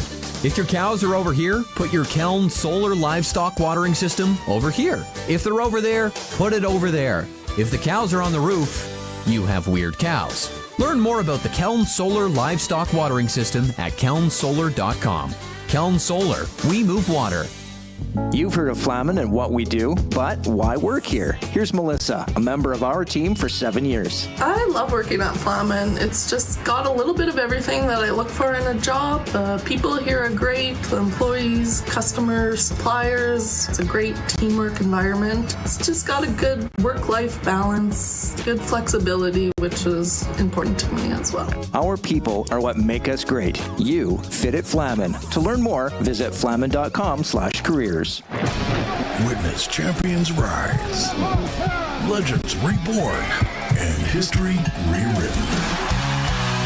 The Canadian Finals Rodeo returns to Edmonton just in time for its 50th year from October 2nd to 5th at Rogers Place. The roar of the arena will echo once more.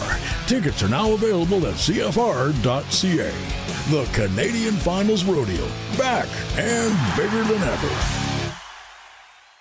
With over 380 conveniently located cardlock locations, Co-op offers the largest cardlock network in Western Canada. Count on us to keep you fueled 24/7, right from Vancouver Island, British Columbia, through to Thunder Bay, Ontario, and all points in between.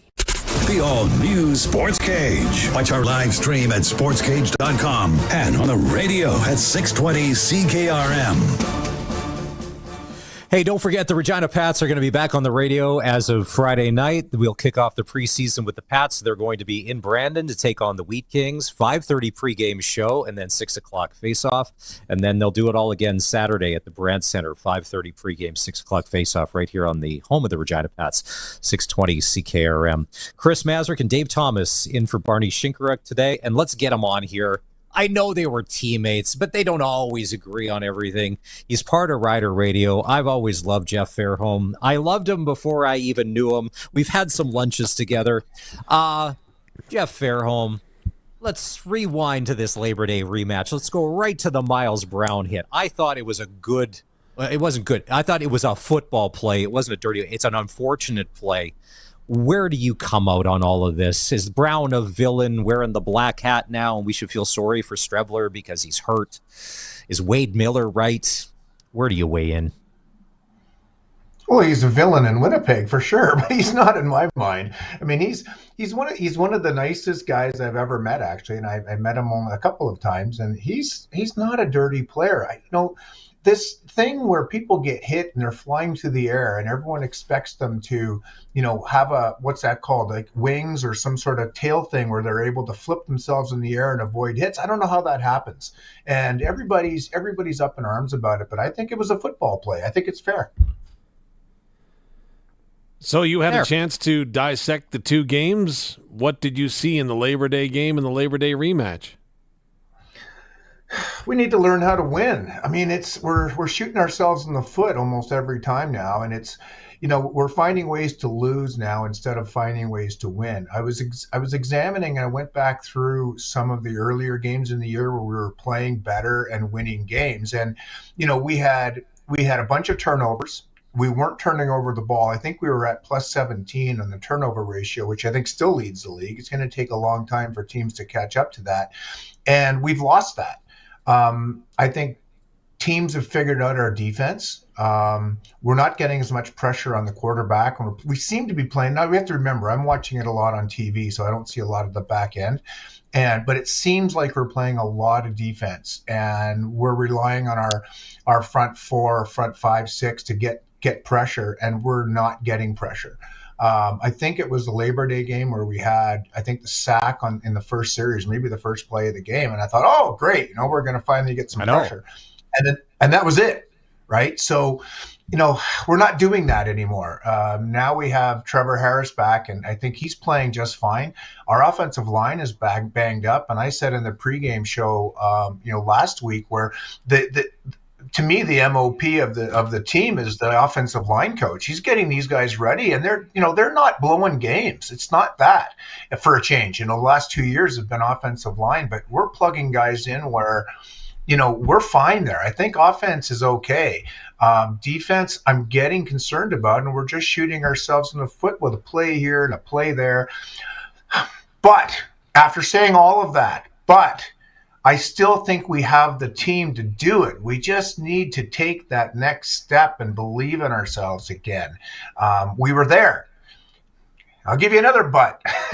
But we were playing some crappy teams. I'm all over the place here. We were playing Hamilton twice. They were crappy. We were playing Edmonton, and they were crappy then. Not so much now. We were playing Toronto, who had a backup quarterback. So all that to say, I don't know. I mean, this team is such a baffling way of looking at it, and they're just so close. And I'm still with them, but man, we're so close to getting over the hump, and I'm really hoping we can get there over this bye week.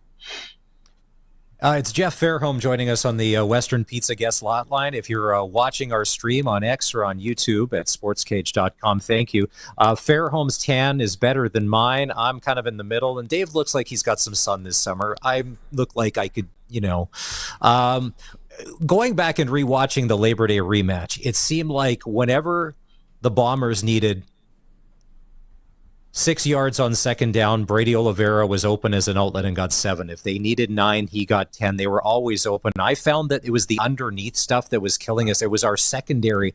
And there were some plays, and Jameer Thurman has played so well this year. To me, he's their best free agent pickup, but he can't be everywhere. When you're watching that game, Jeff, is that scheme? Is that guys missing assignments? Because they seem to pick us apart whenever they needed to on second down. That's a tough one to answer because I don't know their schemes in the back end there. I sense that what they're doing is allowing the ball to be thrown short, like little extended run plays kind of thing, and then they expect to rally to the ball and make the tackle. We're certainly a better tackling team than we were the last couple of years. So I'm not sure about that one. That's tough, but they're going to have to shore it up for sure. It's like I said, that's a tough one to answer. But I agree with you. I mean, they were, Oliveira was killing us not so much with running the ball, but catch and run after, and they're able to make the plays and get first downs, and when we're just not, when we need to. So what do you do? Yeah, I think. How do you go about making that change to get this team over the hump to find the win column again? Is it a player thing, a coach thing, organization thing? What do you do? I think it's going to come down to leaders. The leaders need to come back into the locker room and start being more vocal. I don't know if they are. I'm not in the locker room. I think the honeymoon for the coach is over in terms of the fans. They might be losing a little bit of faith, but I don't think the honeymoon's over in the locker room. I think these players really believe in this coach, and I think the coach believes in them. I believe in him. I truly do. And I think that the leaders need to step up. The leaders need to start calling some people out, start, doing a little bit more in practice, getting in the film room more, doing more so that they can, when they get on the field, they can do more. I mean, it all starts in the practice field. If they have a veteran day coming up, don't take it off, get in there and show everybody that they're all in and, start making plays. I mean, it sounds cliche, but really that's what it is to me. And they've got to believe in what they're doing and execute on the field. And those little things, they're big plays that are killing them in games, that they have to stop doing. They just have to stop it and stop the stupid penalties. They're starting to get a little bit more undisciplined, which again is a coaching thing, and they need to stop that. And as soon as they stop shooting themselves in the foot, I think they'll be just fine. Yeah, there was only 5 penalties last game, but they seemed to come at the worst time when we needed field position. They came on a return.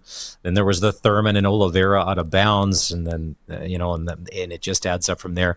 When you were playing, who was the guy or guys in the locker room that would slam the door or kick the garbage can or smoke the cigarettes, or who were the emotional leaders that would rally when you were playing? Years old as I am with the whole smoke the cigarette thing, but it was the quiet leaders. It was the Aldags, it was the Polies, Elgard, Ridgway, Jurison. Jurison was loud. The quiet guys, like we had a lot of quiet guys. The offensive line were generally quiet, but you know what? They would say something once in a while, and when they spoke, it was like, oh, okay, we need to listen to these guys. And we pulled players aside and said, you need to do this better. You're not in the film room enough. You're sort of mailing it in practice a little bit, and we need more of you. And that comes from the inside the locker room. Coaches can only say so much before they start sitting them down, but back in the day, we had tons and tons of leaders in the locker room, and quite frankly, we didn't have to do. I wasn't one of them. I was young at that time, but that we had some older guys that were just, Suter, certainly, all these guys would, just sort of give you a nudge and say, you need to be in the film room more, boy. You played with perhaps the best 1-2 punch in Saskatchewan Roughrider quarterbacking history with Tom Burgess and Kent Austin. We're starting to see a move right now in the CFL where teams, BC, for example, we'll see who we're going to play after the bye week. In Edmonton, it could be MBT. It could be, we're going to go with Trey Ford. Calgary's swapped back and forth. Montreal has talked a little bit about Davis Alexander, albeit with Cody Fajardo playing well. I've been asked during the bye week, would you ever consider a scenario where maybe you design a package for Shea Patterson to go in and just mix things up from Trevor Harris and provide perhaps a spark for the offense? I don't know how to answer that. In your expertise, the 2-quarterback system, what do you do? Does it work? Does it not work? You've been there. Okay, so you're talking about a couple of different things here. So in BC and in Edmonton, I think they've got 1A and 1B quarterbacks. In Saskatchewan, we've got 1A and 2A. Okay, so it's a little bit different.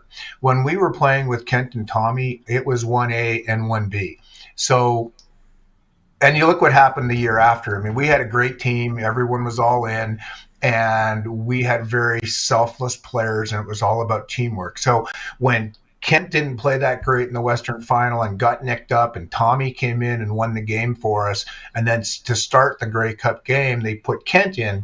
Tom never said a word, but Tom also during the Grey Cup was very helpful. I don't know if you heard the story about the touchdown pass for 75 yards, but it was Tom that actually went.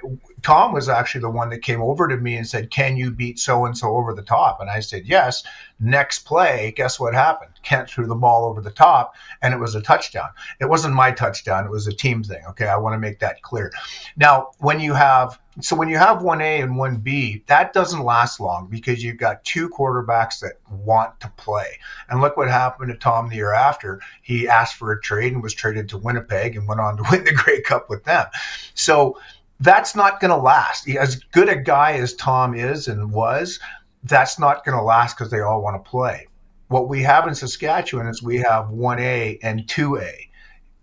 So giving him some playing time, absolutely. I think it's important, and I think there's a place for that, and I think Trevor would be all for that. But saying that we sit Trevor, and I've heard some calls for Trevor to be sat, that ain't going to happen. It's not, and it can't. It's not his fault. He's playing just fine right now. So to answer your question, long-winded answer, but that's two sort of scenarios. I just want to clarify when you mentioned Burgess and Austin, 1A and 1B. Was Austin 1B or was he 1A? I don't want any flack here. I just want everybody proper representation here. Okay, I just want to.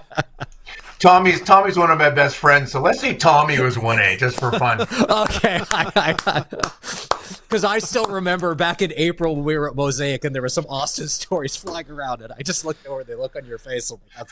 That's awesome. Sometimes you hear though about a locker room becoming divided in supporting one guy or the other. Did that ever happen? Absolutely. No, it never happened with our team. It was a different time, Dave. I mean, I can't even get along with these players now. I mean, they're the age of my kids, and I can't even talk to them. And my kids are like all over the place. But we didn't have a divided locker room.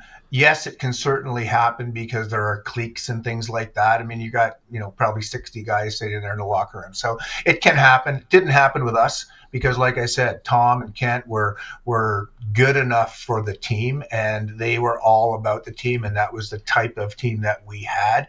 And when things went wrong that year, and boy, did things go wrong. I mean, the Suter story when he had those 2 interceptions against BC and all that, things went wrong. But you know what? We never allowed anything to really infiltrate that locker room, the old cancer or whatever that they say infiltrating locker rooms. We never had any of that. And if there was even a hint of it, it was taken care of in the locker room by ourselves. So, and I'm not suggesting that that's happening in the Saskatchewan locker room now. I mean, I'm just saying you asked the question, and there was no division in our locker room at the time, and I don't believe there is one now in the Rider locker room. How important is it for us next Friday in Calgary to win that game on the road? Because we're running out of games. Like, how important is it for us to? It'd be great if it was at home, but that's not what the schedule says. This is a must-win game in Calgary, in your mind too.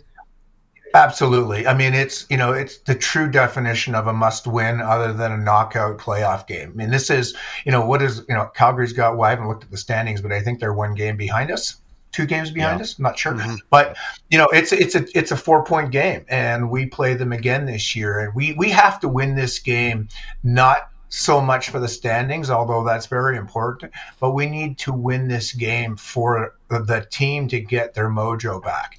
We need to win this game, play 3 phases, not allow anything to knock us off our game. We need to go out and make it a statement. And, and Calgary's struggling. I mean, I don't know where you are these days, Maz, but I'm in Calgary, as you know, and they're struggling. They look who they started last week in Edmonton. They lost 2 games in a row, and they, if you want to talk about divided locker room, if there's going to be one, it's going to be in Calgary here in the next week or 2.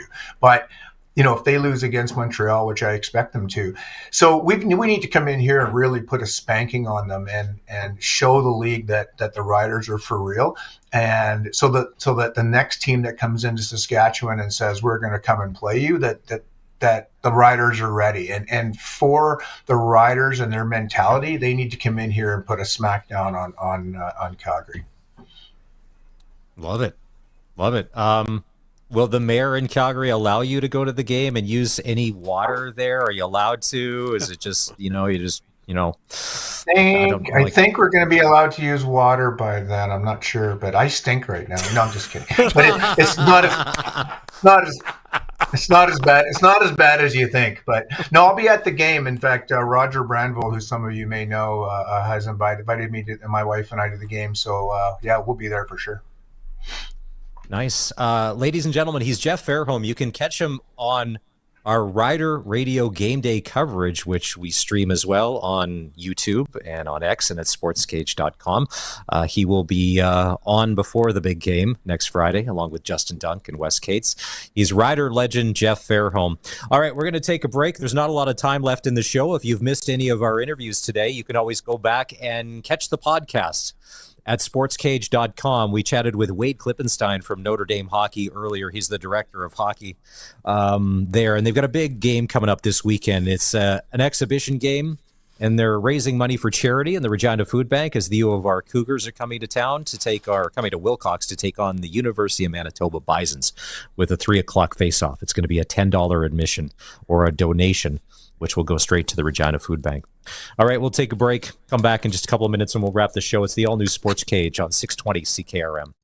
For pizza lovers who are short on time and hungry for a great deal, Little Caesars Pizza is ready when you are. Walk in, grab your hot and ready favorites, and walk out. It's just that easy. Try the classic hot and ready medium pepperoni pizza for only $7.99. You get a delicious quality pizza at a great price. It's available all day, every day for just $7.99 at Little Caesars. And try other hot and ready favorites like their iconic Crazy Bread or Caesar Wings. Little Caesars Pizza, 20 years of hot and ready. The ball is snapped. He scans the field. He's going deep. What a play! Rider fans, make your own great play by going to riders5050.ca. You can now buy tickets for every game, home or away. And don't wait for the last minute. Get in on the amazing early bird prizes. Everything raised is used to support minor football in Saskatchewan. Support a great cause and just maybe score a big win. Get your tickets today at riders5050.ca and go Riders! Sponsored by ISC. SaskPower is working to improve the power system in your area. In order to do their work safely, they need to shut the power off for customers in Palmer, Maisonade, Mossbank, Limerick, Congress, south of Old Wives Lake to an area south of Limerick and Assiniboia from 8:30 a.m. to 12:30 p.m. tomorrow, September 12th, weather permitting. Again, the power will be out for 4 hours on Thursday, September 12th, from 8:30 a.m. to 12:30 p.m. for customers in Palmer. For updates on this outage, visit saskpower.com/outages. Hi, this is Riley McChesney with McDougall Auctioneers, the largest privately owned auction company with the most locations across Canada, specializing in agriculture and heavy equipment. For over 4 decades, we've set the standard in asset auctions, appraisals, and consulting services. Our experience and commitment to innovation and transparency have made us the first choice for customers across the nation. Our expert team of over 90 staff is ready to serve you, and we ensure every auction is a success. McDougall Auctioneers, where every bid counts. Meet your new favorite shade of green. At Nick Service, we offer the Fendt 500 Vario Series tractor that's tailor-made for your farm. Get better stability, ease of use, and comfort with one tractor. Whether you're feeding, tilling, baling, or hauling, this series is built for your farm. Experience up to 163 horsepower with this multi-purpose tractor. Visit Nick Service in Emerald Park or go to nickservice.com to get a quote on the Fendt 500 Vario Series. 620 CKRM and the Sports Cage are proud to be the voice of sports in Saskatchewan. Join the Sports Cage for the monthly Fries Tallman Indigenous Athlete Showcase, highlighting builders, athletes, and coaches who have had an impact on Indigenous sports across the province. Fries Tallman Lumber in Regina and Fort Qu'Appelle is committed to building a better tomorrow for Saskatchewan's First Nation. The Fries Tallman Indigenous Athlete Showcase, exclusively on the Sports Cage on 620 CKRM. Anytime you see something our listeners should know about, call or text us. 306-936-6262. Driven by Capital Ford Lincoln, Saskatchewan's #1 Ford retailer. CapitalFordLincoln.com on 620 CKRM. Welcome back to the all-new Sports Cage. Connect with the show. Call 1-866-767-0620 or text 306-936-6262. Just a couple minutes left in today's show. Dave, when I texted you that picture earlier today, did you know what it was? Like, were you wondering, like, what are you doing, Maz? Why did you text this to me? I'm like, why is this picture of the gym with some people hanging out? I'm like, what's going on here? Okay, so I have some unfortunate luck. I don't go to the gym a lot. I should probably, like everybody, I should go more. I should do this. So whenever I do go, I have the unfortunate luck of always running into this one guy who's out front smoking cigarettes. I know there's not a lot of people that smoke anymore, that you ever see, because it's kind of frowned upon everywhere, but especially in front of the gym. So yesterday, as I'm finding a parking spot, I'm pulling up and I'm like, oh my, there's 3 of them. So when I was walking up, I'm like, no one's going to believe me. So I needed you to believe me. So I'll like this, whatever I tell you on here is legit. So as I'm walking, I take a picture and it's 3 dudes smoking cigarettes out front of the gym. And so the doors, it's automatic doors. It's like a wall of smoke as you're trying to go in, and then it's seeping inside. Now, here's the thing. If it was a post-workout dart, heater, whatever you want to call it, that's one thing. No, they finished smokes and then came inside and worked out because they were like 15 feet away from me in the gym, and they're all working out together. And it's one thing to smell in it. It's one thing to smell in a gym, it's like Axe body spray or BO. And trust me, you can never wear too much Axe body spray unless you're in an Uber and they have the heat turned up. But they're working out, and everybody, I'm like, I don't think it's me. It's not me. It's those 3 dudes over there that were smoking their brains out. And guess what? Because I'm a bit of a cheese ball too. Guess what 2 body parts they were working in the gym yesterday? Oh, no way. Cardio. Had to be cardio. No? No, not cardio. The 2 body parts. What 2 body parts were they working? Arms? Well, you have to. Like it's okay. Arms, yeah. Chest and arms. It had to be. Of course. Yeah, it had to be. Hey, thanks for jumping on, Dave. I think we're going to do this again next Wednesday, and we're going to be live at the Rams dinner. We appreciate it. If you've been watching on X or at sportscage.com, thank you. Give us a follow or subscribe, and it'll automatically pop up when we jump into the shows. And we're going to wrap here as we go around the horn and get the latest from Major League Baseball with our friend Dave Thomas. It's time to go around the horn for Shorty Generators. Keep the power in your hands with an automatic standby generator from Shorty Generators, the standby generator experts. There are 2.5 weeks to go in the MLB season. With the postseason fast approaching, let's take a look at some of the playoff battles that are taking shape. We start in the National League East, where, barring a historical meltdown, the Philadelphia Phillies will take the division title. The Phillies lead both Atlanta and the New York Mets by 8 games entering play tonight. In the NL Central, the Milwaukee Brewers also have a comfortable lead in their division, sitting at an 8.5 game advantage over the Chicago Cubs. Meantime, out west, the LA Dodgers' 4.5 game lead on San Diego and 5 game lead on Arizona should be plenty, considering their firepower for another divisional crown. But then again, never say never. In the NL wildcard race, it looks like we know who 2 of the 3 teams will be. San Diego and Arizona have a healthy lead on the pack. However, Atlanta and the New York Mets are tied for the final spot, both 2 games back of the Diamondbacks. This race is going to be fun to watch to the end. Okay, let's go to the American League. And in the junior circuit, nothing seems quite as clear as in the NL. In the American League, after starting the season like gangbusters, the New York Yankees are just a half game ahead of Baltimore. But their 10-game lead on Boston for third has made this a 2-horse race for the division title. Out west, Houston is 4.5 games ahead of Seattle and 7.5 in front of Texas. The Astros' postseason berth seems all but automatic, but they need to continue to perform down the stretch. Meanwhile, in the AL Central, Cleveland has a comfortable 3.5 game lead on Kansas City. Lastly, in the wildcard battle, Baltimore at this moment has all but clinched a spot. That's if they don't win the AL East title. Then you can insert the New York Yankees. Kansas City is next with a comfortable lead on Minnesota at 2.5 games. The Twins hold down the final playoff spot by 3 games over Detroit, with Boston and Seattle both just 4 games back. Stretch run? It's going to be exciting. And that's Around the Horn for Shorty Generators. Keep the power in your hands with an automatic standby generator from Shorty Generators, the standby generator experts. Christmas with Johnny Reid, December 12th at the Connexus Arts Center. It's my